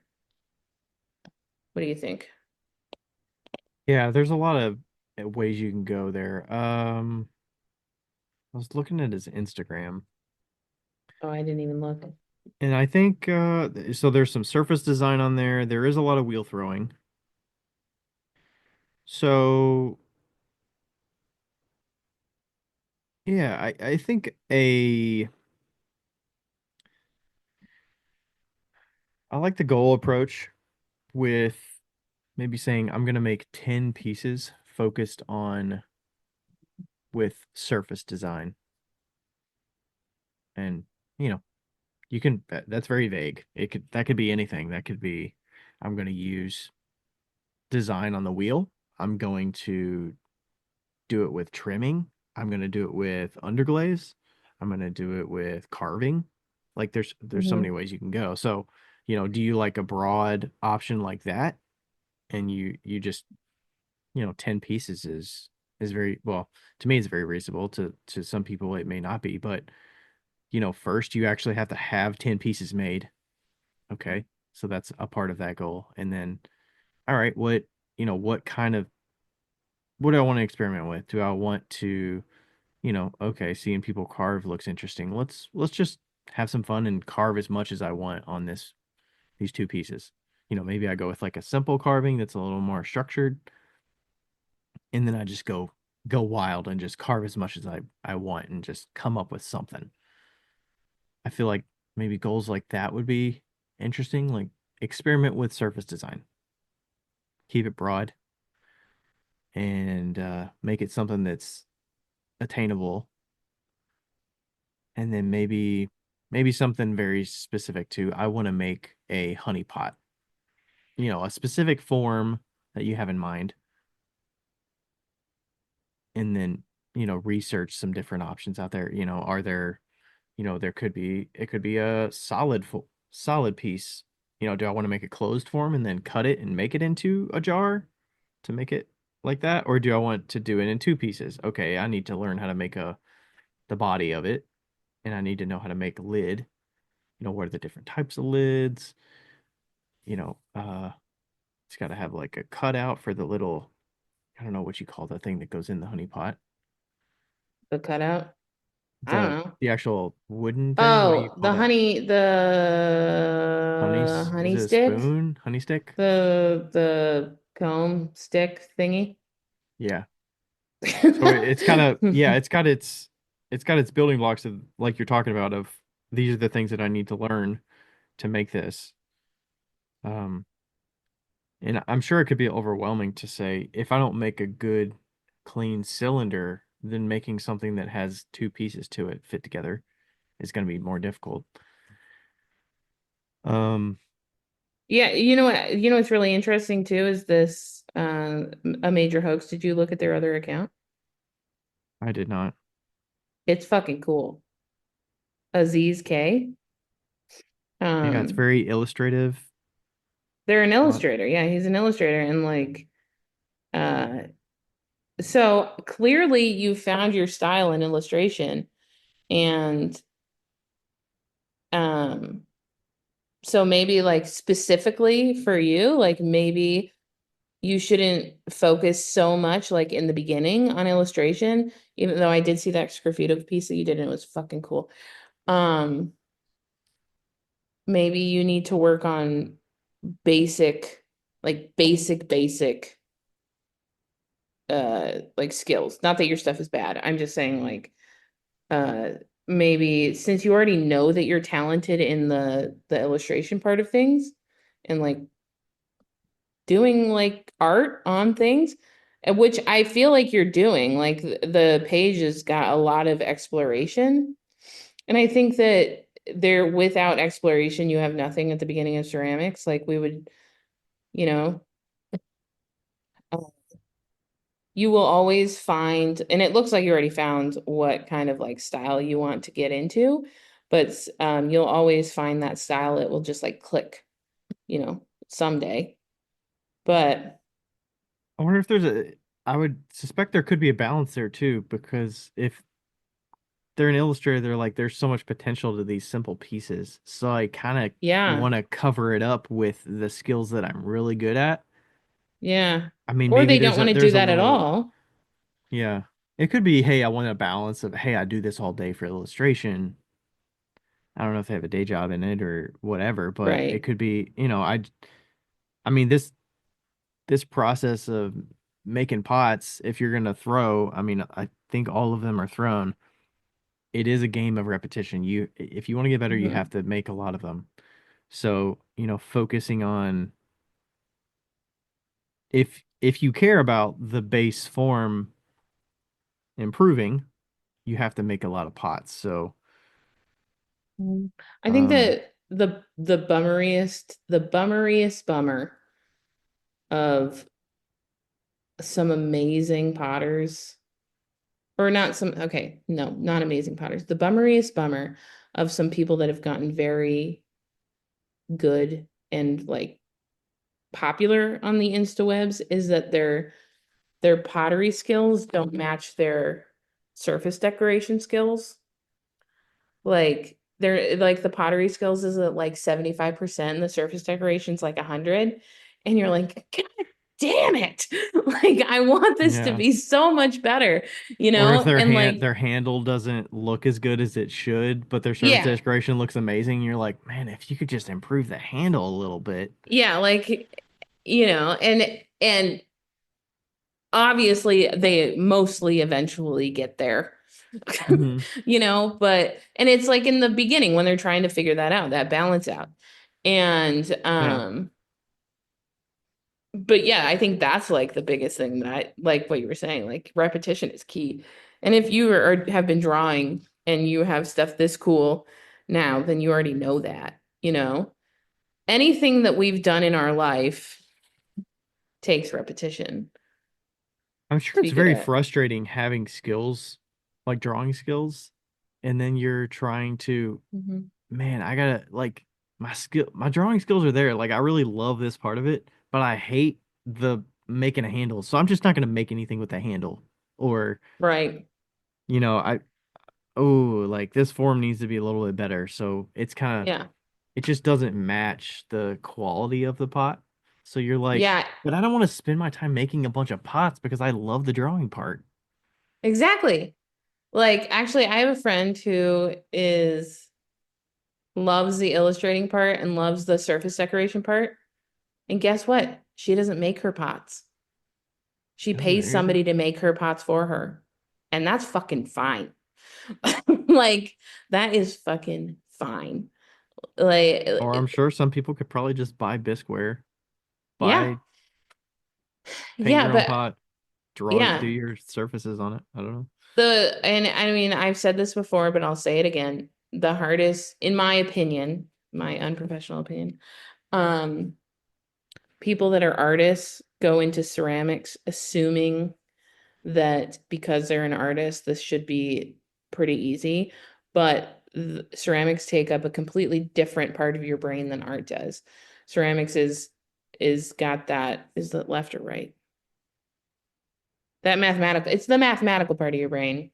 It's gravity, it's physics, it's chemistry, it's all of those things Feel, it's feel like symmetrical, like not symmetrical, centrifugal force, like it's all of that stuff. And when you go in thinking you're like, yeah, I'm a fucking artist, I got this, and then you get beat to shit the first time you do something, you're like, what the fuck just happened? Like what? Like why yeah, am I it's bad like at this? I'm ready to illustrate this bitch. Like, let's get this Yeah, thing let's thrown. freaking go. Like, let's go. I just need a And canvas to work off of, and you're like, shit, I can't keep this thing vertical. yeah. And so you really have to like go back to the basics and learn as slowly as you would learn something that maybe you're not the best at. Like Yeah, maybe you sucked at math. yeah. Like it's just Maybe a like good learning goal that is stuff. maybe a good goal is I'm not gonna put any surface design on something until I've made 100 of it or 50 of it, That's a good goal. Like Yeah. set a number to challenge yourself to get better at the thing. And I'm talking about a Yeah. specific form. I'm not saying make 50 pieces total and then you can go wild on surfaces. Like make 50 of a specific form, maybe measure, especially starting out with the same amount of clay, measure out your clay. Yep. So it's always, a pound, for instance. Throw Yep. 100 cylinders and then be like, all right, Yeah. I can't put any surfaces on until I make 100. Yeah. And like, it is a lot of information to digest, but once you start doing something over and over, that like the basics of that information becomes more clear. A lot of the things that we know didn't come from like Google searches. It came from us fucking failing at something or doing something wrong and realizing how to correct it. It takes time to get there. Also, I think that another thing is if you're like an impatient person, because obviously you are not, I am not, as far as it comes to like doing production, we like that. But if you're not the person that can throw the same thing over and over again, and be satisfied, maybe set up a day of the week that you're allowed to just do whatever, So especially, I mean, if it's a hobby, then you kind of gotta like work within your restrictions, obviously. But like, let's say you have a wheel at home and you're throwing 4 days a week, make the last day of the week that you're throwing, even just half of the day, just to do something new and something fun and something stupid and exciting. That gives you that like ability to do something uh that like to learn in a different way than what you're doing, that monotonous learning. And I feel like we're such old people when we're like, you gotta just fucking do the work. Well, it's Like, also we have a certain standard for ourselves of that's what the true. quality is that we expect of ourselves. Yeah, that's And true. we're kind of telling them like, hey, if you're going to do a wheel throwing, you need to be making hundreds of pots. But maybe they're like, I don't really care about the throwing. It's not that enjoyable to me. Yeah. So like, Hand build. I'm fine with Yeah. like I'm happy to have a piece to Yeah. carve. And I'll, I won't have that certain attention to detail and care about how heavy it is, for instance, or, you know, what clay body it is. Oh, is this one more comfortable to throw with, or is this one more comfortable to throw with? They're like, I don't care, just Yeah. whatever clay you have, I'll throw it. Like, Yeah. I'll deal with it, but I don't really look at the intricacies of, okay, is this gonna look good with my design? Is it gonna look good with the glazes? Like, they're just like, I'm just using what I got. Like, I don't really care Yeah. that much. And also, And is it nice to work with water and are my hands good at the end of it? yeah, along with that, the priorities, um, like if you like what you're doing this for, um, it's kind of like when you go into a class, like a pottery class, you have to decide what your priority is for that class and say like, am I here to just fuck around and have a good time? Or am I here to like learn something specifically? So you have to set that priority for yourself too. Like figure out what that is, like you were saying. Like if you're just there to if you just like if all you want to do is fucking draw on the pot, then who the fuck cares? Yeah. Like just draw on the pot. Maybe slab building would be good for you because you Yeah. can literally roll out a slab. It's gonna be the same consistency. And I suspect the process of learning how to get the slab at the same moisture level so that you can join it successfully and keep it. I don't know. I don't do Yeah. hand building that much, but maybe it's more surface area in a quicker period of time, I suspect, Yeah. than learning how to throw a pot that's 3 pounds of clay to give you 10 inches of surface area vertically to work with. You can roll out a slab and roll it into a vase. Yeah, and if you don't figure out your priorities, all of a sudden 10 months later you're like, why did I do all of this work for something that I absolutely hate, you Hmm. know? So, I mean, that's something that you have to figure out too. Um, this is a very, I feel like, I mean, it's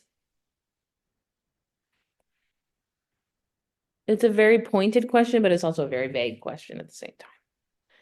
It's a contradictory question. It's a good question. But At what point did you feel like the clay types made a difference? Did you think about that very much? no, I just threw one clay type, and then when that one got fucked up, I threw another one and realized how shitty the first one was. Like, Yeah, I think my first clay that I was using once I got out of a school setting, I mean, the first clay that I used right out of school, I it was so cheap to make clay at school. I think we paid hmm $100 or something, and yeah, you were making it from raw materials and using the big cement mixer and stuff with the cement bottom, and you'd spin it and dump everything in yeah, there and not an add the actual cement slop and mixer. yeah, No. it had the cement base. It Yeah, was a clay mixer, but it has a cement base, so it was really heavy. yeah. And we made it by hand and you took slop out of the reclaim bucket and dumped it in there, and you could get like 300 pounds of clay out of that. And I was like, oh shit, this is a great deal. And then usually you do it with two other people, one or two other people. And it was one that like I did it, Rachel did it, and then there was one other girl in our class that did it. And I'm sure it was kind of like when we were like starting to date a little bit. So like there was probably Mhm. some like willing to do it as well because we spent time together doing that. And I was just like, man, this is a fucking steal. I'm putting all this work in to make this clay, and I get like you could just scoop out as much reclaim as you wanted and like dump it in there because you're like, well, you got to mix the reclaim in with a new clay so it's actually like plastic and workable.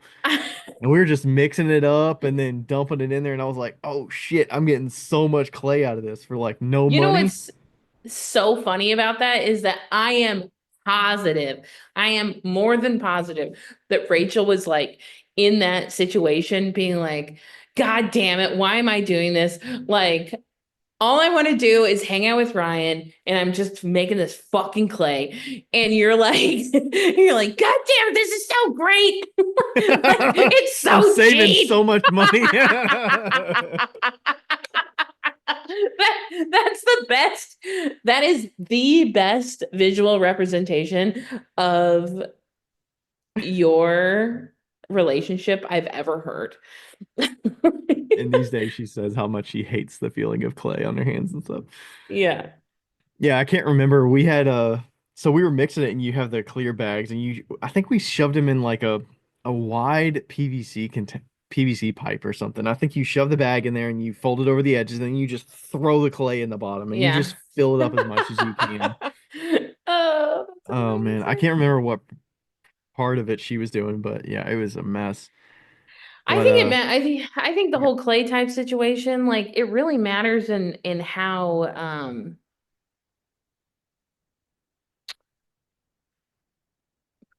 it's like you only know different clays if you try different clays, and you can choose to try those clays, but you don't have to.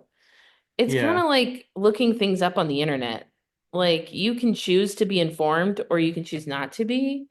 And in this particular situation, and if you're overwhelmed by that situation, just don't. Like find a clay, like if yeah, it doesn't work for you, try one other, but like don't test 17 different clays. yeah. I would get And overwhelmed with that. yeah, I I think mean, that I've only ever used five clays, maybe. I mean, actual ones that I've yeah. chosen, I've used a standard clay body, and then when I switched from standard, I started using Kentucky Mudworks, and the main reason for that was because the standard one was a cone 6 to cone 10, and I realized about vitrification, and I was like, okay, well, if I want to sell this stuff and I want it to be actually functional and Yeah. within a decent level of quality, I want to switch to something that's actually got a better vitrification level for the temperature that I'm firing to. So then I was like, okay, well, let's look at Kentucky Mudworks. And then I went to Kentucky Mudworks and tested, I think maybe I don't even think I tested it. I think I tried one clay body. I think I was like white stoneware, no grog. Like that's what I want. Like what's closest to this clay body from Mudworks, and that's what I did, and that's what I stuck with. And then I got that Yeah. Laguna one, and the only reason I got the Laguna one is because that's what we taught with at Baker Hunt, and I was like, oh, I like throwing with this. Like it's nice, and it looks really good at the end, so I just kind of stuck with that. Yeah, it's like I chose the cheapest one. Like that's it. Was it their Like, reclaim clay or their like house clay? it was Seattle Pottery at first, yeah. And I chose the cheapest. And then when I dropped Seattle Pottery and went to Tacoma, I was like, what's your cheapest? Like, Was their that quality like much different? without it was like, what's your cheapest without grog?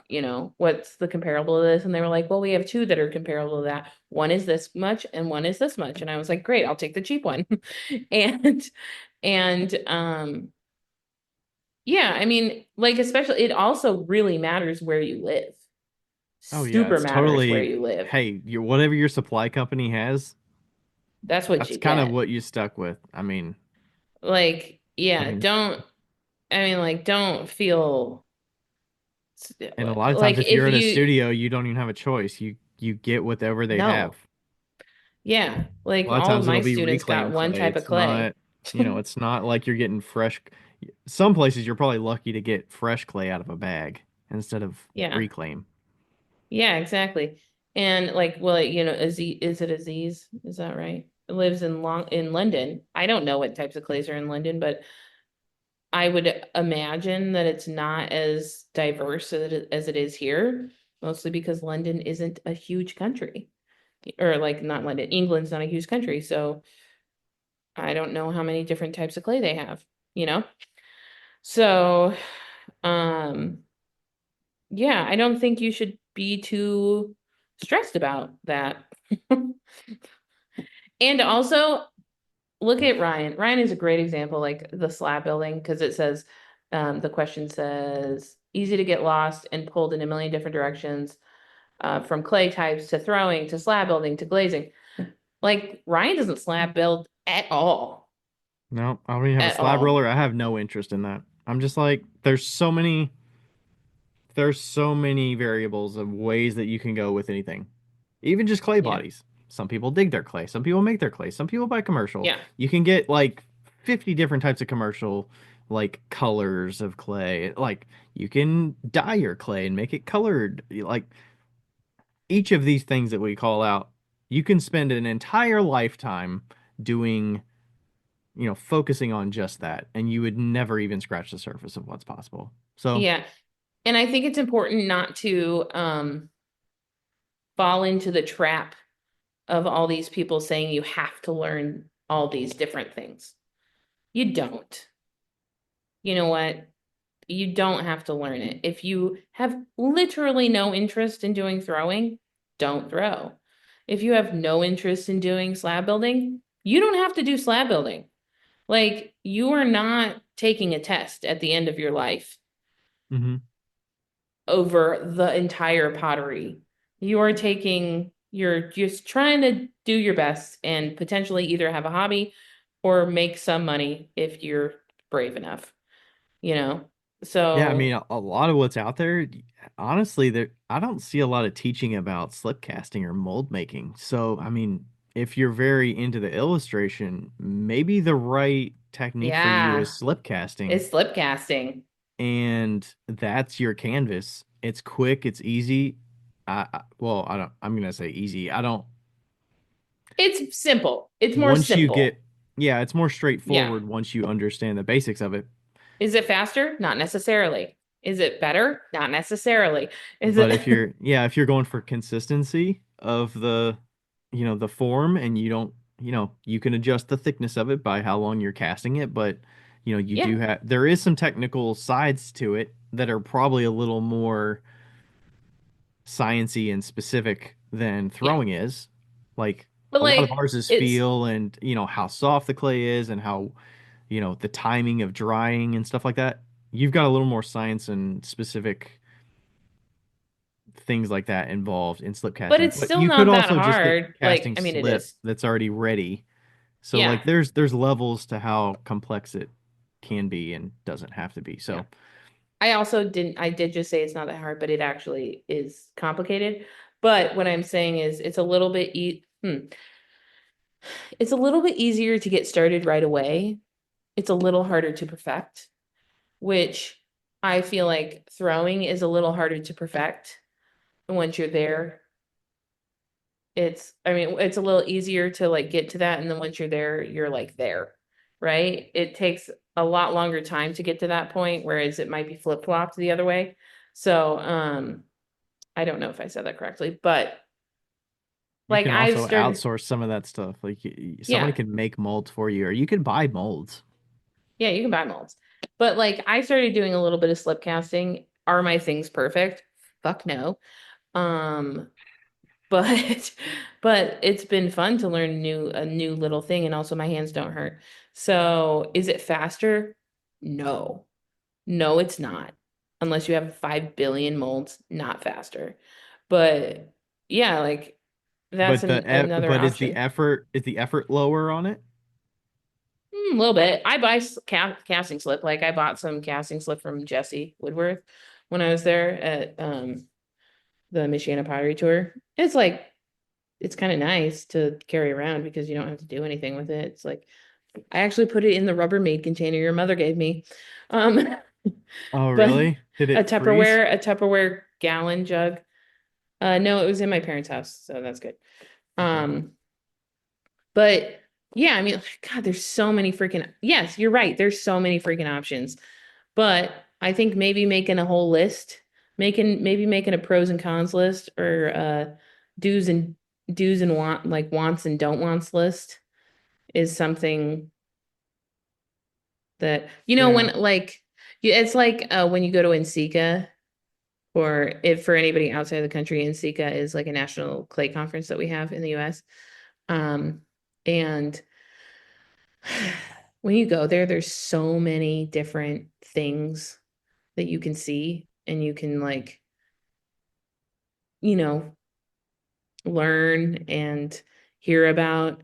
And you really have to like make a priority list. And this is Yeah. the same type of thing. Yeah, and also don't feel stressed like nobody's grading you. Nobody's like you need to be here No. by this point, and it's just gonna stress you out if you say, I need to be able to make this. And some of that could be, people are interested. Oh, you started doing pottery? Like, that's great. I would love to get a mug from you. And some of that can be Yeah. stressful, I'm sure, when they're like, okay, now I gotta make this mug for somebody. Ooh, but like, I don't know, like, I can see that getting a little tough for people when they're You just got to getting going and decide they're who like, you're doing this for. yeah, people are interested in your stuff and they want to get something from, and it's probably natural, like people, the commerce thing or the, gifting, and you're like, ooh, I would love to give people the things that I made for, the holidays this year for their birthday. They asked for this thing, so like I would love to make it for them. But like like are you gonna is that a good challenge that you're interested in, or is it just like I'm doing it because they asked for it, you Right. know?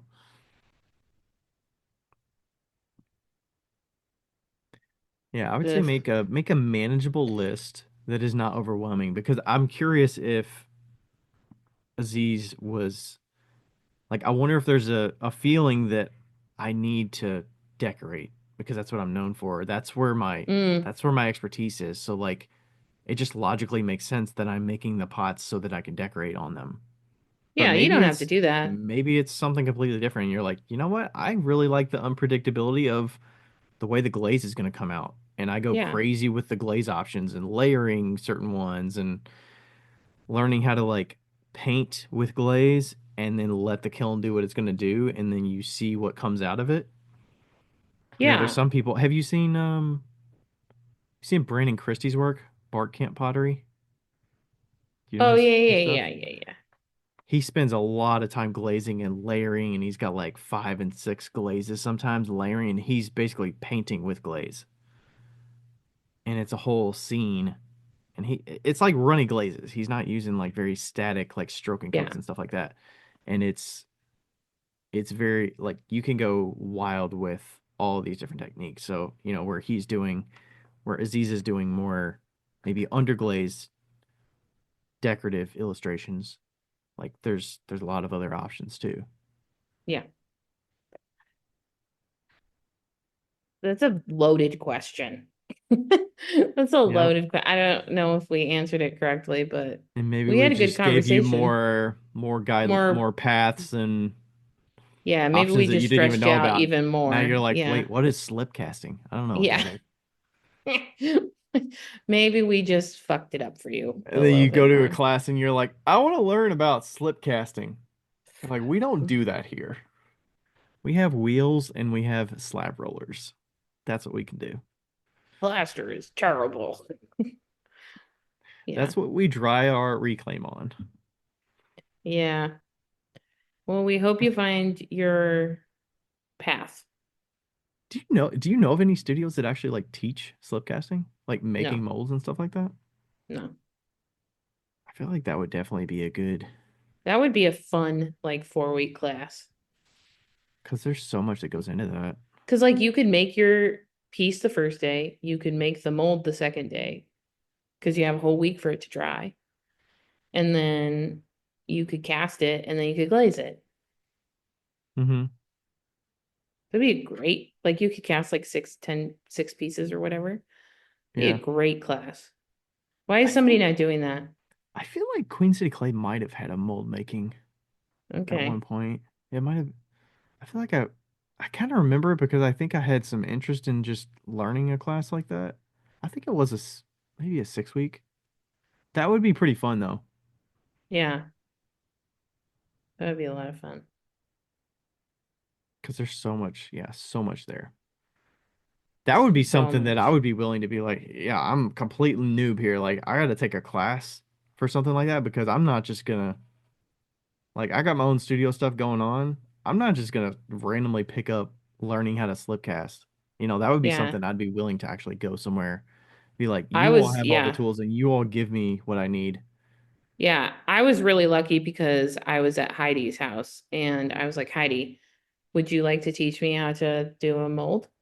And Heidi is not the type of person that will be like, yeah, let's just do it. So we ended up trading.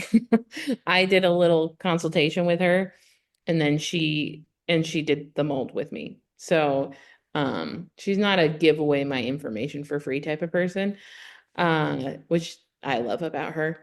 And Mhm. but She it values was your time, which is a she good definitely values her a time. good skill to Yeah. to gain, and probably a lot of So us don't gain early enough. and I like messed up one of her molds and then we got like plaster all over her stairs and we like pressure washed the mold on accident. And no, we used the air thingy. It was a hot mess. But That sounds like a typical Becca visit, honestly. yeah, it At was least in pretty my typical. house. I don't know. It was pretty typical.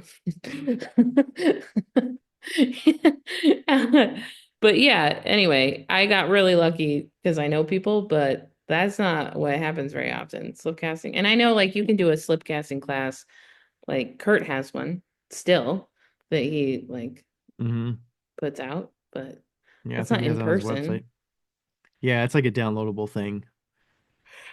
Yeah. Hmm. Hmm. Yeah, lots of and these days there's a lot of virtual workshop things that you could pick up. I mean, obviously Zipporah's coming up with all these. I mean, there's a lot of clay Yeah. camps and Seeka's great to actually see people doing things and you can ask them questions while they're doing it. YouTube, I mean, yeah, no shortage. Yep. All right, a major hoax. Thanks for the question. And thanks everybody for listening. Hopefully you learned Yeah. something. Yeah. I really enjoyed this one. Yeah, and let us know if you got an L&L kiln. Last reminder, do it after this episode's over. If you got an L&L in the last however much time, Yeah. contact us at our email account, wheeltalkpodcast@gmail.com, Yeah. and we will send you something. Huzzah. All right. Thanks everybody for listening. We'll catch you next time. Bye. Bye. Oh, yeah. You got to stop it. Hey, everybody. Thanks for listening to another episode of Wheel Talk. This podcast is made possible through the contributions of all of our listeners who always ask us great questions, leave us reviews, and contact with us through social media. Thanks to all the fellow makers as well who take time to be interviewed and share about their lives and businesses. And thank you to Ashley from Boldover Ceramics and Lindy from Lindy Garner Ceramics for their assistance on the Wheel Talk podcast Instagram. You are invaluable. Thank you to everybody.